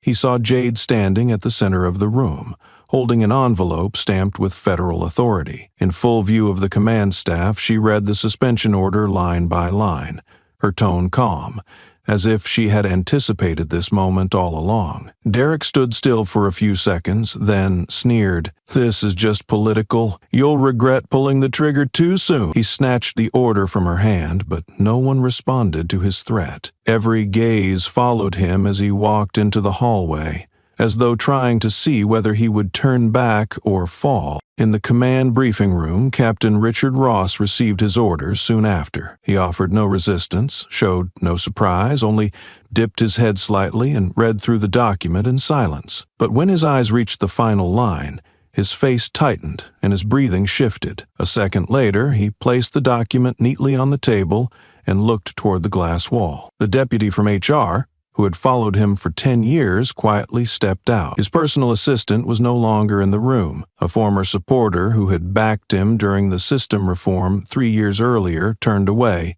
pretending to take a phone call. Isolation crept in quietly, but struck deeply. Downstairs, Maya Brooks received a message from Caleb. She turned to Danielle, who was reviewing internal case files, and gently placed a hand on her shoulder. "Your name is on the official witness list." Danielle dropped her pen, her eyes drifting into the invisible void between file drawers, memories stacked in her mind, as if every moment of silence from the past had returned all at once to demand reckoning. By the end of the day, Jade entered the Internal Affairs office. Danielle was still there, long after her shift had ended. Without lengthy words, Jade placed a copy of the summons on the desk. "This is your part. The rest is your choice." She paused, then spoke, not loudly but with certainty. This time, silence is not an option. Her hand rested briefly on Danielle's shoulder before she walked away, like wind brushing past. Outside headquarters, light rain began to fall. Derek was escorted through the main gate by 2 federal agents. Reporters were already in position, cameras aimed from all directions. Derek kept his head high, eyes sweeping across the crowd, as if trying to memorize every face. From inside, Jade watched without blinking. She knew what happened today was only the surface, but the moment Derek stepped into the vehicle, no longer in control, marked the first true crack. The system had been touched, and this time it wouldn't seal itself shut again. The tech surveillance room in the basement of Ridgepoint Station had been almost forgotten during the most turbulent days. While the entire department focused on the summons of Derek and Ross, Kevin remained hunched before 3 dim screens, eyes fixed on the code streams. Deleted files didn't vanish entirely, and he believed they could be restored, even if only as fragmented audio clips. The recovery process lasted nearly 12 hours. Kevin had to reconstruct the internal drive structure from an older system backup and reverse the overwritten compression format. Near dawn, a small speaker on his desk emitted the first sound. It was short, broken, but unmistakably Derek's voice. Loud, clear, and oddly furious. "You think I'm stupid? I followed orders from the one who guaranteed this. He said if that bitch gets through, the system is no longer ours." Maya sat up the moment Kevin played the clip. Ethan, standing behind her, darkened with fury. They listened to the full 3 minutes of recovered dialogue, a heated exchange between Derek and another officer, where Derek repeatedly mentioned being forced to protect the old structure, and that Jade needed to be dealt with before everything went off track. The ending made Ethan slam the table hard, sending a glass of water tipping over. He knew who she was, knew everything, and still did it, without hesitation. Kevin extracted the audio to an external drive, applied level 3 encryption, and forwarded it to Caleb's office. The file came with a unique code and a note, partial recovery, but confirmed internal source. Maya attached a full report detailing the recovery process step by step, ensuring its traceable authenticity. In the corner of the office, Danielle sat at her desk. yellow light casting shadows across a thick notebook. She had stayed up all night, writing down every memory, from the moment she saw the first redacted report to the breathless realization that no one trusted real documentation anymore. She wasn't writing as an internal affairs officer, but as someone who had once stood in darkness. On the final page, she struck one short line: "I no longer choose to stand in the middle." That morning, Danielle declined the department's legal counsel and opted for a neutral attorney recommended by Caleb's office. The FBI confirmed Kevin would be placed under temporary witness protection. Ethan was also summoned as a direct technical witness for the upcoming hearing. Before the shift ended, Jade called an emergency meeting. No documents, no slides. She stood at the center of the room and said calmly, "Anyone who aids or covers up from this point forward will face the same consequences as those who manipulated the data. I don't need neutral people. I need people who still know right from wrong." As the meeting ended, Caleb received the recovered recording via a secure network. The system verified the file was unaltered, sourced precisely to the necessary timestamp. That same night, a copy was sent to the Department of Justice's Archive Division. One line appeared on the main screen: "File verified, admissible evidence." Jade remained alone in her office, staring at that line like it was a small candle in a long, dark corridor. Outside the window, rain fell. The first drops hit the metal roof of the tech room, echoing rhythmically. A system once believed to be airtight, untouchable, was now beginning to leak from the very place it considered invisible. Sound. That afternoon, an old community center on the edge of the administrative district unexpectedly became the media focus of the entire city. There were no flashy banners, no backdrops with police logos. The room was simply arranged with folding chairs, wooden tables, a projection screen, and a neat row of microphones. What made the atmosphere unusual was the presence of nearly 20 reporters, 3 local TV stations, and a representative from a national news outlet. Jade had chosen not to hold the announcement at police headquarters. She wanted to remove the truth from the place that once tried to bury it. Alongside Caleb and the coordinating attorney, she ran a final check on the audio and video systems. The recording had been verified for authenticity, presented in full, without edits. Caleb glanced at her moments before the start, his eyes asking a final, silent question. Jade nodded. Everything was ready. "Thank you for being here," Jade began, without notes and without introduction. "We'll let the audio speak for itself." The screen lit up, displaying a sound wave graph, timestamp, and access code from the monitoring device.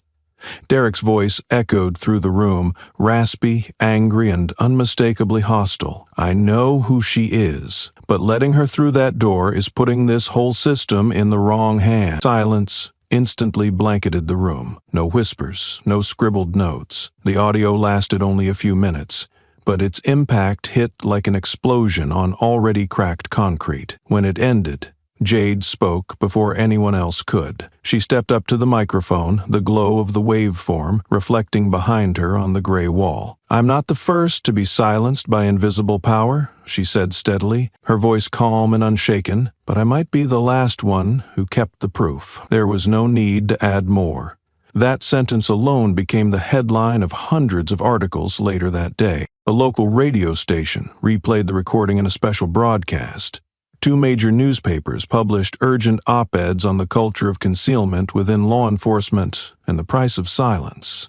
The hashtag #VoiceOverSilence quickly spread on social media, accompanied by an image of Jade standing before the waveform screen. Outside the police station, crowds gathered silently. They didn't chant, they simply held up cardboard signs reading, "We're watching," and "No one stands above dat." By nightfall, the city's central police headquarters was bathed in car lights and projection beams. As staff exited the building, they saw fresh graffiti in red paint across the main gate. "Truth is louder." A short sentence, but with a tone no power washer or internal report could erase. Jade returned to her office close to midnight. The reading lamp still burned beside her desk. A new email had arrived, from an anonymous address, containing only one line: "Stay alive by staying silent." She didn't hesitate, didn't forward it, didn't report it to IT.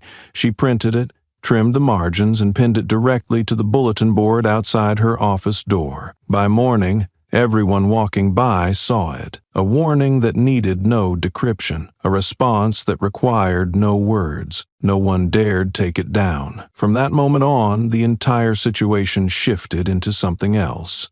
No longer an internal investigation, but a tug-of-war between an individual bearing evidence and a system fracturing from within. The truth had broken into the light, and it no longer needed permission to exist. Less than a day after the recording was made public, the undercurrents inside the police department turned into open ruptures. A group of younger officers, most of whom had previously remained silent over minor misconduct, jointly signed a petition demanding a full audit of complaint handling records from the past 10 years. The petition was quickly submitted to Internal Affairs and appeared on an open forum for department staff. An emergency meeting was immediately convened. The atmosphere in the closed conference room was thick with resentment. A middle-aged officer slammed a newspaper with Jade's photo onto the table, growling, "We've become a national joke." Another officer shoved back his chair and stormed out mid-meeting. Sarcastic remarks like, "She's a great actress,"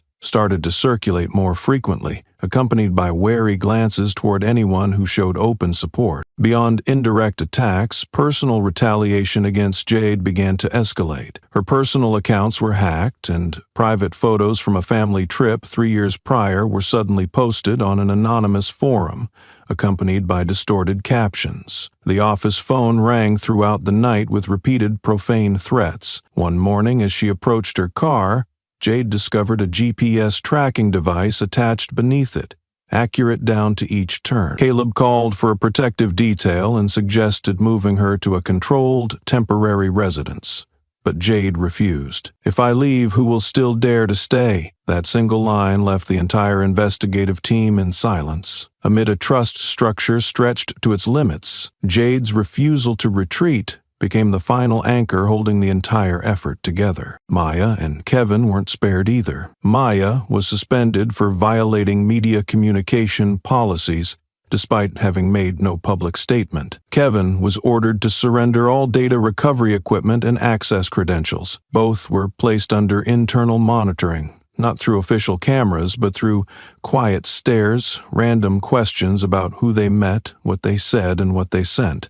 Even under increasing pressure, they didn't retract their statements. Maya texted Danielle a single line, "Don't change a single period." Kevin continued arriving at the monitoring room on time, sitting in his usual chair, checking system logs as always. Amid a crumbling structure, they chose to stay exactly where they were. From outside, political pressure began to intervene directly. Senator Grant's office sent a confidential notice to Caleb, suggesting the investigation be temporarily suspended to prevent social unrest. A new internal committee was formed, proposing a closed hearing, without media, without cameras, under the premise of witness protection. Jade declined. She handwrote a short message to the entire coordination system. All hearing proceedings must be public, independently recorded and audited by a third party. If denied, I will forward the entire case file to the Federal Press Association. No one replied immediately, but many understood that the statement had drawn a line that could not be walked back. A front-page editorial appeared the next morning in the Wilford Daily with a bold headline, "She refused to stay silent. What about us?" The article quoted no sources, simply describing how one woman had forced an entire system to stumble mid-stride. That evening, Caleb received a tip that a small camera had been discovered outside Jade's house, hidden in the garden lights. It was unclear how long it had been active, but the battery was still full. When Caleb sent her the photo, Jade showed no surprise. She printed a city map and marked all the locations where threats had occurred with red circles. Each mark represented another attempt by the system to silence her through technology, intimidation, or bureaucratic pressure. She stood alone in her office, the desk lamp casting a long shadow on the wall. Looking at the map, she spoke quietly, to no one in particular. "The lights are on. Let's see if they dare come out." The city felt cloaked in a heavy, suffocating blanket. On the third floor of headquarters, the light in Jade's office remained on. She sat across from Caleb Morgan, flipping through documents marked with red tags. They didn't speak much. Both understood tonight was the final line before everything came to light. Outside, Distant sirens echoed, mingling with cold drafts slipping through the worn window frame. Caleb put down his pen and leaned over the latest version of Maya's testimony, while Jade gently gripped the strap of her bag, her gaze fixed on the darkened window pane. At that same moment, on the city's east side, Danielle left the judicial building, her steps weary. Sparse streetlights cast long shadows across the rain-spotted pavement. As she rounded a corner, something felt off. The sensation of being watched wasn't triggered by sound or sight, but a raw instinct, like needles tracing her spine. She stopped near the parking lot, quickly scanning the area, but saw no one. A gust of wind flipped her coat hem, making her shiver, though the air wasn't cold. When she arrived home, she fumbled for her keys, still glancing back now and then. As she stepped inside, Danielle froze. The mailbox was ajar. A folded piece of paper, unsigned, fell at her feet. She bent to pick it up with 2 fingers, as if afraid of touching something toxic. On the crumpled paper was a scrawled line in black ink.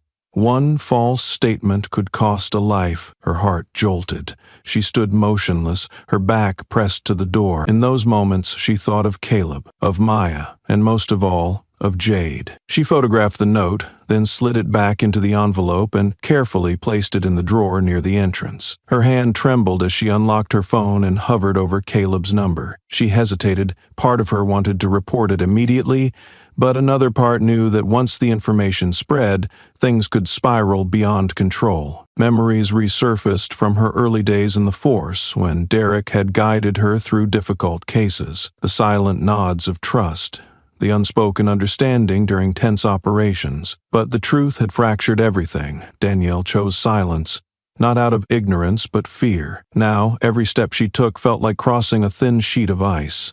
The image of Jade handcuffed in the precinct came sharply to mind, her face calm even while being publicly humiliated.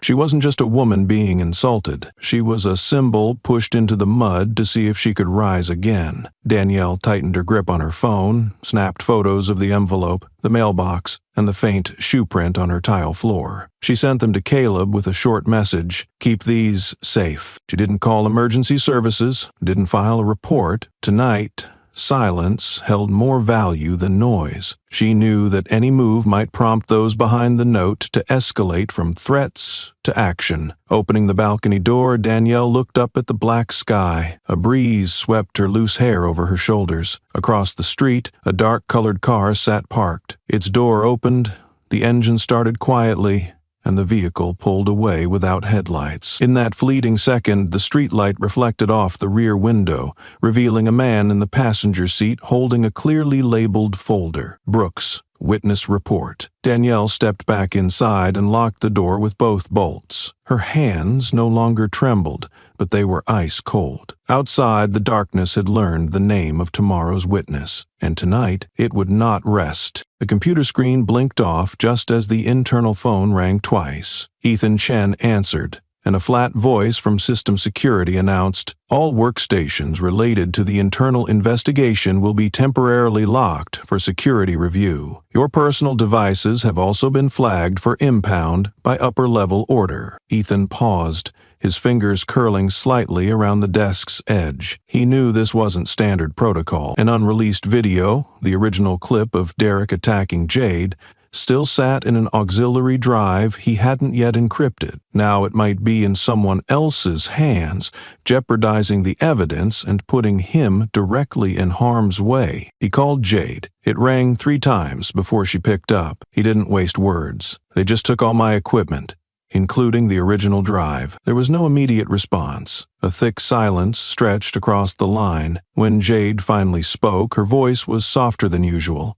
as if echoing from a soundless room. "Understood." The call ended without another word. In her third-floor office, Jade sat alone beneath the desk lamp. Her hand rested on a stack of files, shoulders slightly hunched, as if bearing a weight no one could see. What had slipped away did so without noise. Her subordinate's trust, crucial evidence, a teammate's safety, and the illusion that the system she once believed in would protect her. For the first time since Derek had choked her inside the station, Jade felt unsteady on her feet. Her resilience hadn't vanished, but it had cracked. worn thin by the relentless losses. Outside, the night pressed in from all sides. In that moment, she let exhaustion seep through, allowed doubt to surface. She asked herself, was anyone truly listening? Then, from somewhere deeper than thought, a memory surfaced. Derek's grip, Maya's stare, Caleb's reason for taking the case, and more than that,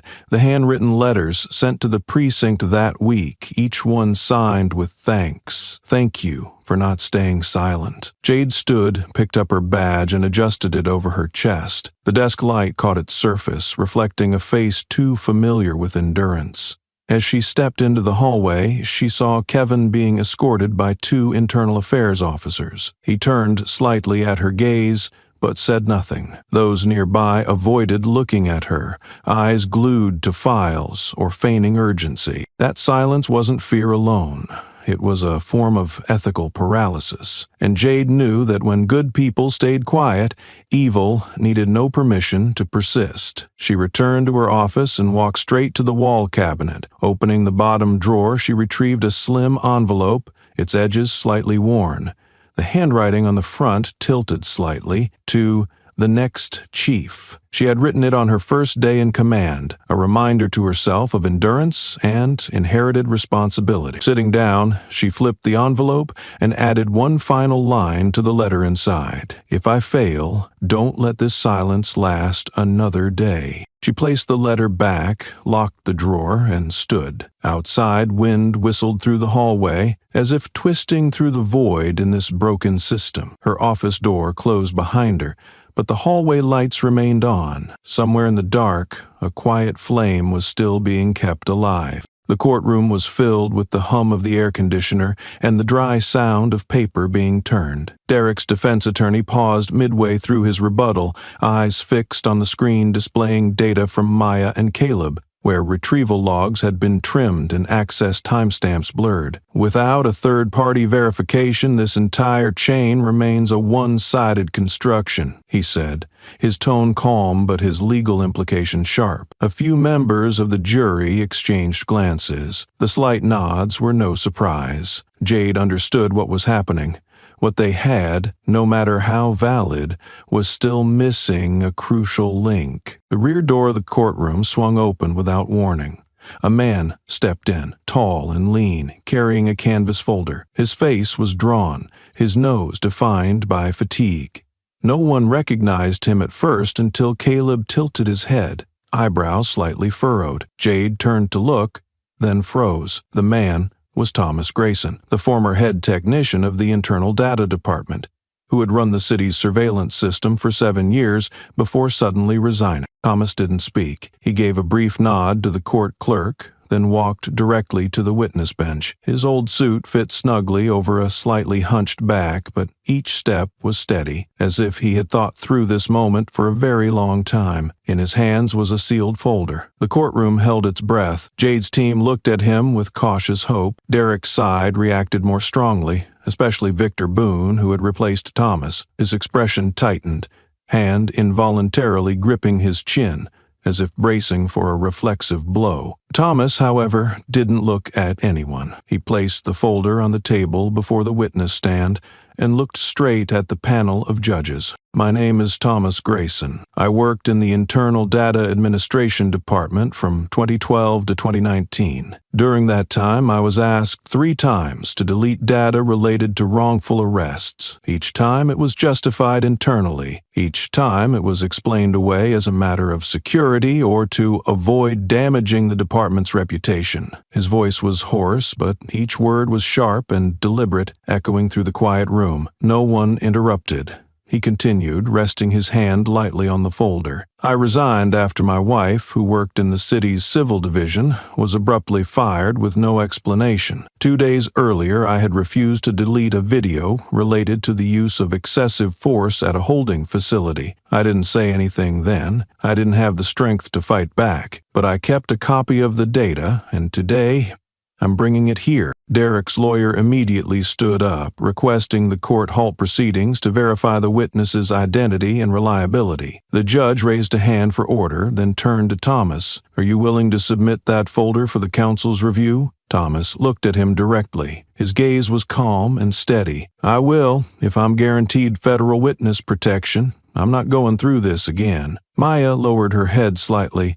Caleb gave a small nod, understanding what this testimony cost him. Ethan, seated at the end of the row, slowly released his hands from the table, exhaling as if a long-held breath had finally been freed. Jade never took her eyes off the man before her. In that brief moment, they looked at each other. No words, no expression, just a quiet recognition between two people who had once stood close to the system's center, watched it operate, been cast aside by it, and now, in their own ways, were finding their way back. Thomas sat as invited. The sealed folder lay on the table like a disarmed bomb, waiting for the moment to explode. No one spoke. No one moved. And in that room, usually ruled by logic and procedure, someone had entered from the back door, carrying something that could change everything. Caleb stood as soon as Thomas made his request. He consulted briefly with Jade's attorney, then addressed the judge, asking to pause proceedings to protect the witness. "Mr. Grayson holds data that could impact multiple cases. We request he be moved to a private room under federal supervision before his next testimony is presented." The judge paused, then lightly tapped the gavel. "Approved.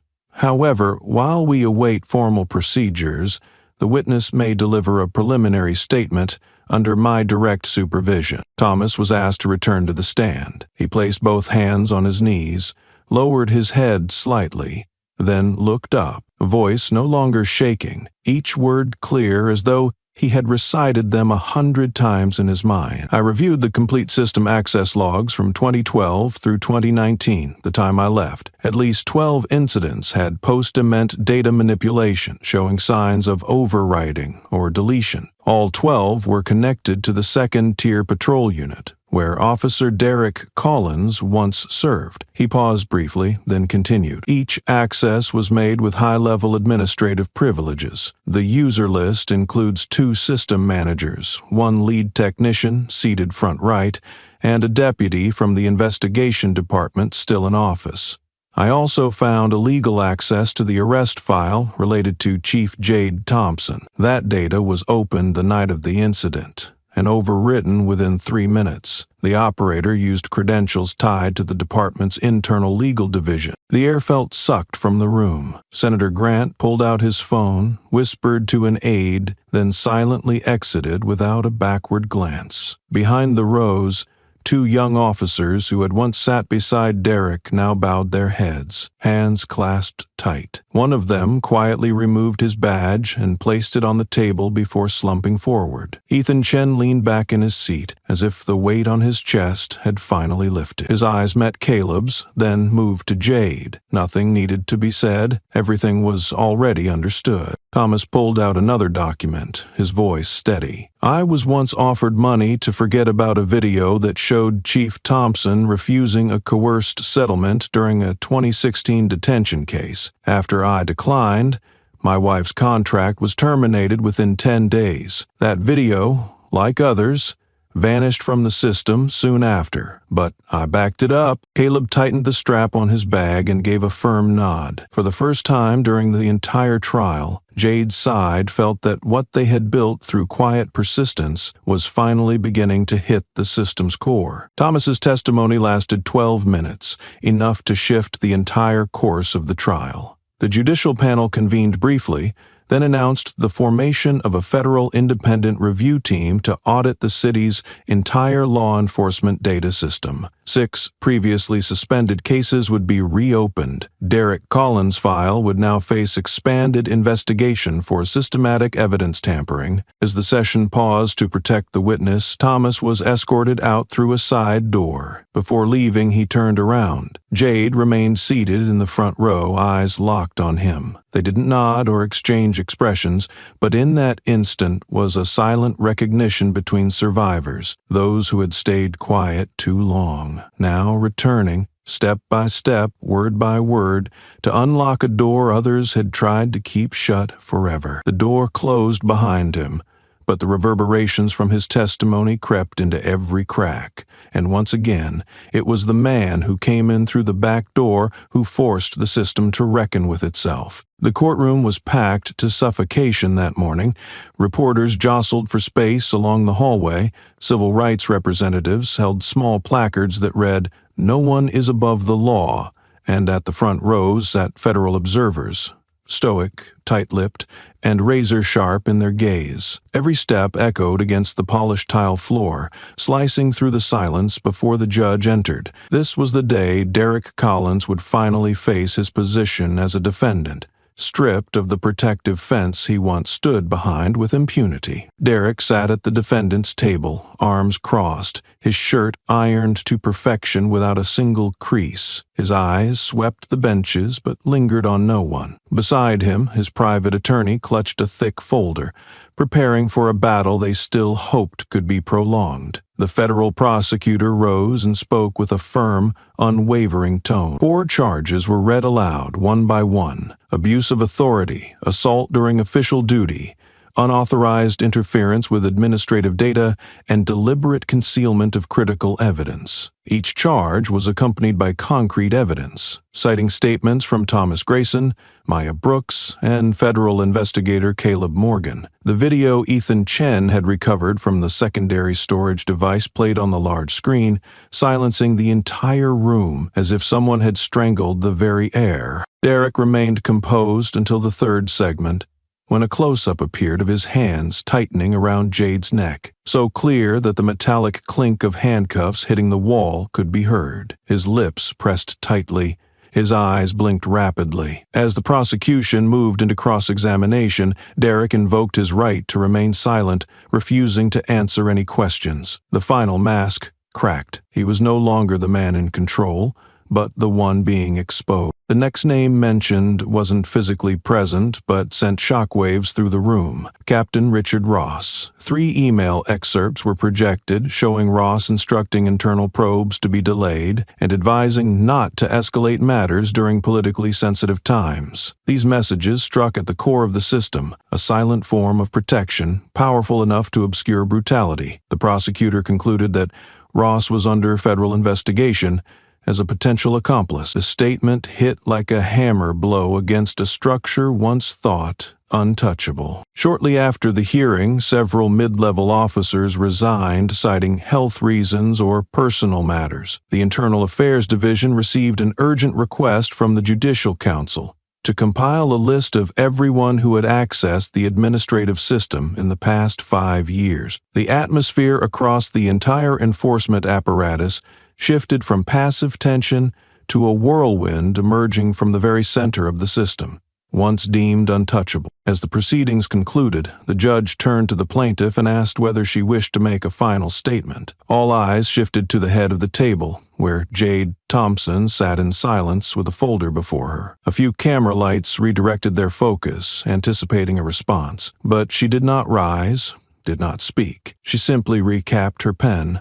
stacked her papers neatly, and slowly left her seat. The sound of her shoes echoed gently on the tiled floor, but struck others' ears like a gavel sealing judgment. She passed the front row without a glance back. The door opened, then closed behind her. Inside, people continued to report, discuss, and take notes. But that refusal to speak, the silence of the woman once arrested inside the very institution she led, carried more weight than any formal accusation. That day, Derek Collins was officially indicted before the law. And Jade, though she said nothing, left behind a cold, unwavering punctuation mark amid the quake of a collapsing system. The media crowded both sides of the hallway, lenses pointed squarely at the courtroom door as Jade emerged. Flashlights flickered non-stop, voices called her name alongside frantic questions. She gave no reply, didn't pause. Her gaze stayed fixed on the far end of the hallway, the quieter place few noticed. Maya caught up quickly, her footsteps landing beside Jade's. "Jade, if you want to speak to the press, I can help coordinate." The sentence barely finished when Jade slightly turned her head and gave a faint shake. It wasn't rejection or denial, but a quiet period to a noise she no longer wished to fuel. When the office door on the third floor opened, the scent of aged wood and old paper immediately filled the air. The room remained untouched since her last visit. The swivel chair tilted slightly left, a pencil slanted in a small glass, and an unsigned file left open to its final page. No one had cleaned, no one had moved anything. It was as if time had frozen with her. From the morning Derek handcuffed her in her own station, Jade placed the folder on the desk, sat down and leaned against the smooth, cold wood. Her hand gripped the badge on her chest, a reflexive act of someone still clinging to something unnamed. Outside the window, the wind swept the stone corridor, whispering faintly. Memories returned. Her first day in office, greeted by stiff handshakes and half smiles. The days that followed, surviving skeptical stares and hollow promises. To keep her seat, she had sometimes accepted altered memos and heeded advice to stay quiet for peace. All of it, however well-meant, now struck like salt on an open wound. 3 soft knocks tapped on the door. Ethan entered first, followed by Maya and Caleb. No one spoke immediately. They looked at her as Ethan placed a newspaper on the table. The headline ran boldly, "Derek Collins officially charged to Police Chief Jade Thompson declines to comment." Maya gave a faint, uneasy smile and said, "You know, people are starting to call you the one who opened the first door." Jade didn't smile. She nodded, her eyes fixed on the badge in her hand. A moment later, she looked up. Her voice wasn't loud, but rang clear. "Don't let it happen again." All 3 fell silent. No one asked her to explain. Caleb placed a hand on Jade's shoulder, a gesture of understanding among those who knew that victory did not mean finality. They left, one by one, leaving her with the soft amber light of the afternoon and the fading sound of footsteps down the corridor. On the desk, beside the pencil holder, was a small envelope with no name. The paper was old, its fold lines slightly crumpled. She opened it and read the handwritten note in neat, rounded letters. "I was once a trainee at the station. I saw you stand up for a homeless man being humiliated while everyone else turned away. I was young, but I understood. Some people don't have to shout to make the whole system listen." Jade returned the letter to its envelope and folded it carefully. She stood,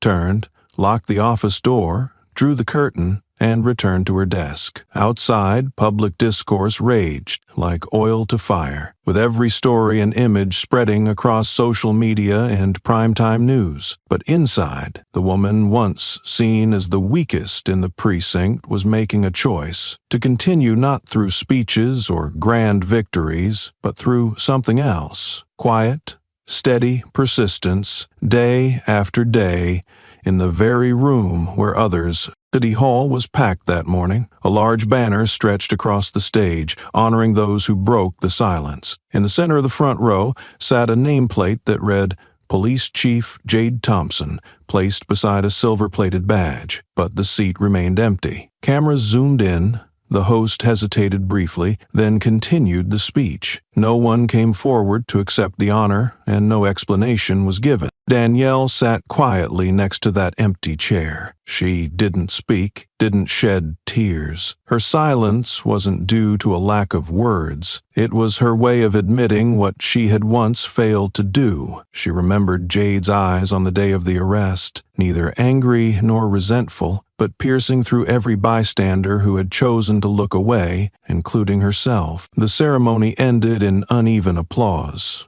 Some camera lenses remained fixed on the unoccupied seat. News headlines followed quickly. The hero who didn't show, the final silence of the one who broke it. A city spokesperson issued a brief statement. Jade was invited, but did not confirm attendance. Maya, Ethan, and Caleb watched the ceremony on screen. Maya wasn't surprised. Ethan murmured, maybe she never needed applause. Caleb nodded, gaze distant. She always knew when to step in and when to step back. That afternoon, Danielle returned to Jade's office. Everything was in place, the pen aligned, a file left open. On the desk was a single handwritten note. Some things don't need applause to be right. Danielle sat in the chair across from Jade's, resting her hand on the desk's smooth surface. She didn't expect Jade to return, but now understood. Some people don't need to be present to make an entire system reflect. By the next morning, comments flooded the news outlets. Some criticized Jade for being prideful, but many defended her absence, calling it a louder statement than any speech. It wasn't a retreat. It was a reminder that justice doesn't live on stage, but in quiet acts of conviction. One day later, a former officer who had once opposed Jade sent an apology. Attached was a letter signed by 5 others, including one who had publicly supported Derek. W. Taylor Law School announced Jade's case would be included in a mandatory curriculum on ethics and power. Without taking the podium, Jade was already reshaping how silence is understood. Danielle stepped out of the office and locked the door. A young officer asked, "Do you think she'll come back?" Danielle glanced down the quiet hallway, where light spilled into still air, and said, "She never really left." That morning, the federal inspector's headquarters was nearly full. Marcus Reed stepped onto the platform, carrying a report of over 300 pages, marking the conclusion of a 5-month investigation. Behind him, charts displayed a series of 27 unauthorized system interventions. Among them were 9 cases of administrative abuse, 3 involving pressure to alter witness statements, and 1 showing media coordination through undisclosed funding. Each case was presented without dramatization. The data spoke for itself. Names once considered untouchable appeared clearly. High-ranking officers, system technicians, even a former candidate for commissioner. No one interrupted. A few glances shifted to the rear seats, where Jade Thompson had once sat. Her name appeared in the section titled Trigger Factors for System-Wide Investigation, with no embellishment, just one sentence. An individual case of resistance that forced administrative self-assessment. A cold line, but heavy in weight. After the presentation, several precincts voluntarily submitted internal audit proposals. A group of young officers in North Point proposed creating independent ethics units, reporting outside of local command, a suggestion quickly acknowledged by civil organizations. Marcus signed the last page, adding a handwritten note. Phase 1 complete. His expression was not of satisfaction, but readiness. Less than an hour later, the Department of Justice released an official announcement forming a special investigative task force called Torchlight, including federal inspectors, civil representatives, and experts who had left the system in protest. Phase 2 would focus on precincts showing signs similar to those in Jade's case,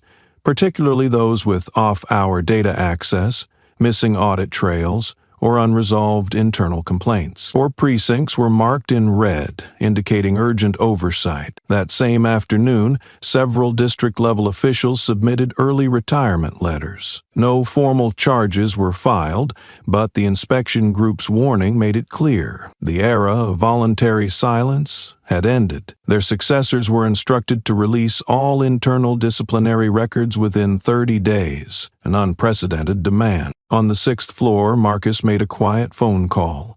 "You should know," he said, "they won't stop. Because of you, they can't pretend not to see anymore." On the other end, a calm voice replied, "I know, and I'll be watching." The call ended, but the story continued. The impact of the report and Torchlight spread quickly. Several media outlets launched forums, inviting the public to share stories of being dismissed or ignored by local precincts. Hundreds of responses appeared overnight, alongside a petition with thousands of signatures demanding a direct reporting channel to the Department of Justice. At the State Police Academy, an emergency seminar was held on ethical responsibility in data handling and the right to remain silent against injustice. Jade's case was made a required study for first-year cadets. W. Taylor Law School included the full case file in a course titled Law and Power in Institutional Systems. At Torchlight's headquarters, Marcus stood before a board showing 4 red-flagged precincts. Below were task assignments, responsibility charts,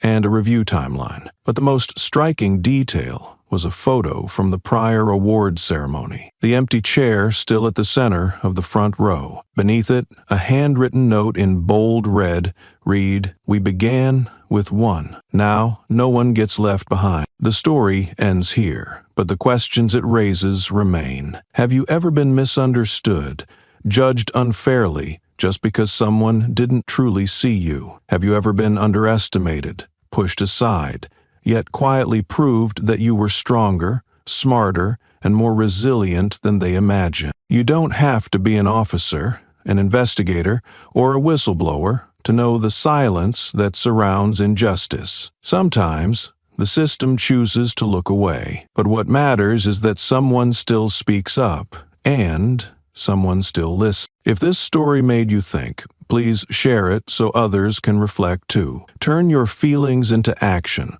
by paying attention, by asking questions, and most importantly, by refusing to stay silent when something is wrong. And if you believe in the power of truth, of courage, and of change, don't forget to subscribe to this channel for more stories that inspire. Stories about people who dared to step outside the lines and shake the walls of systems that thought they could never be moved.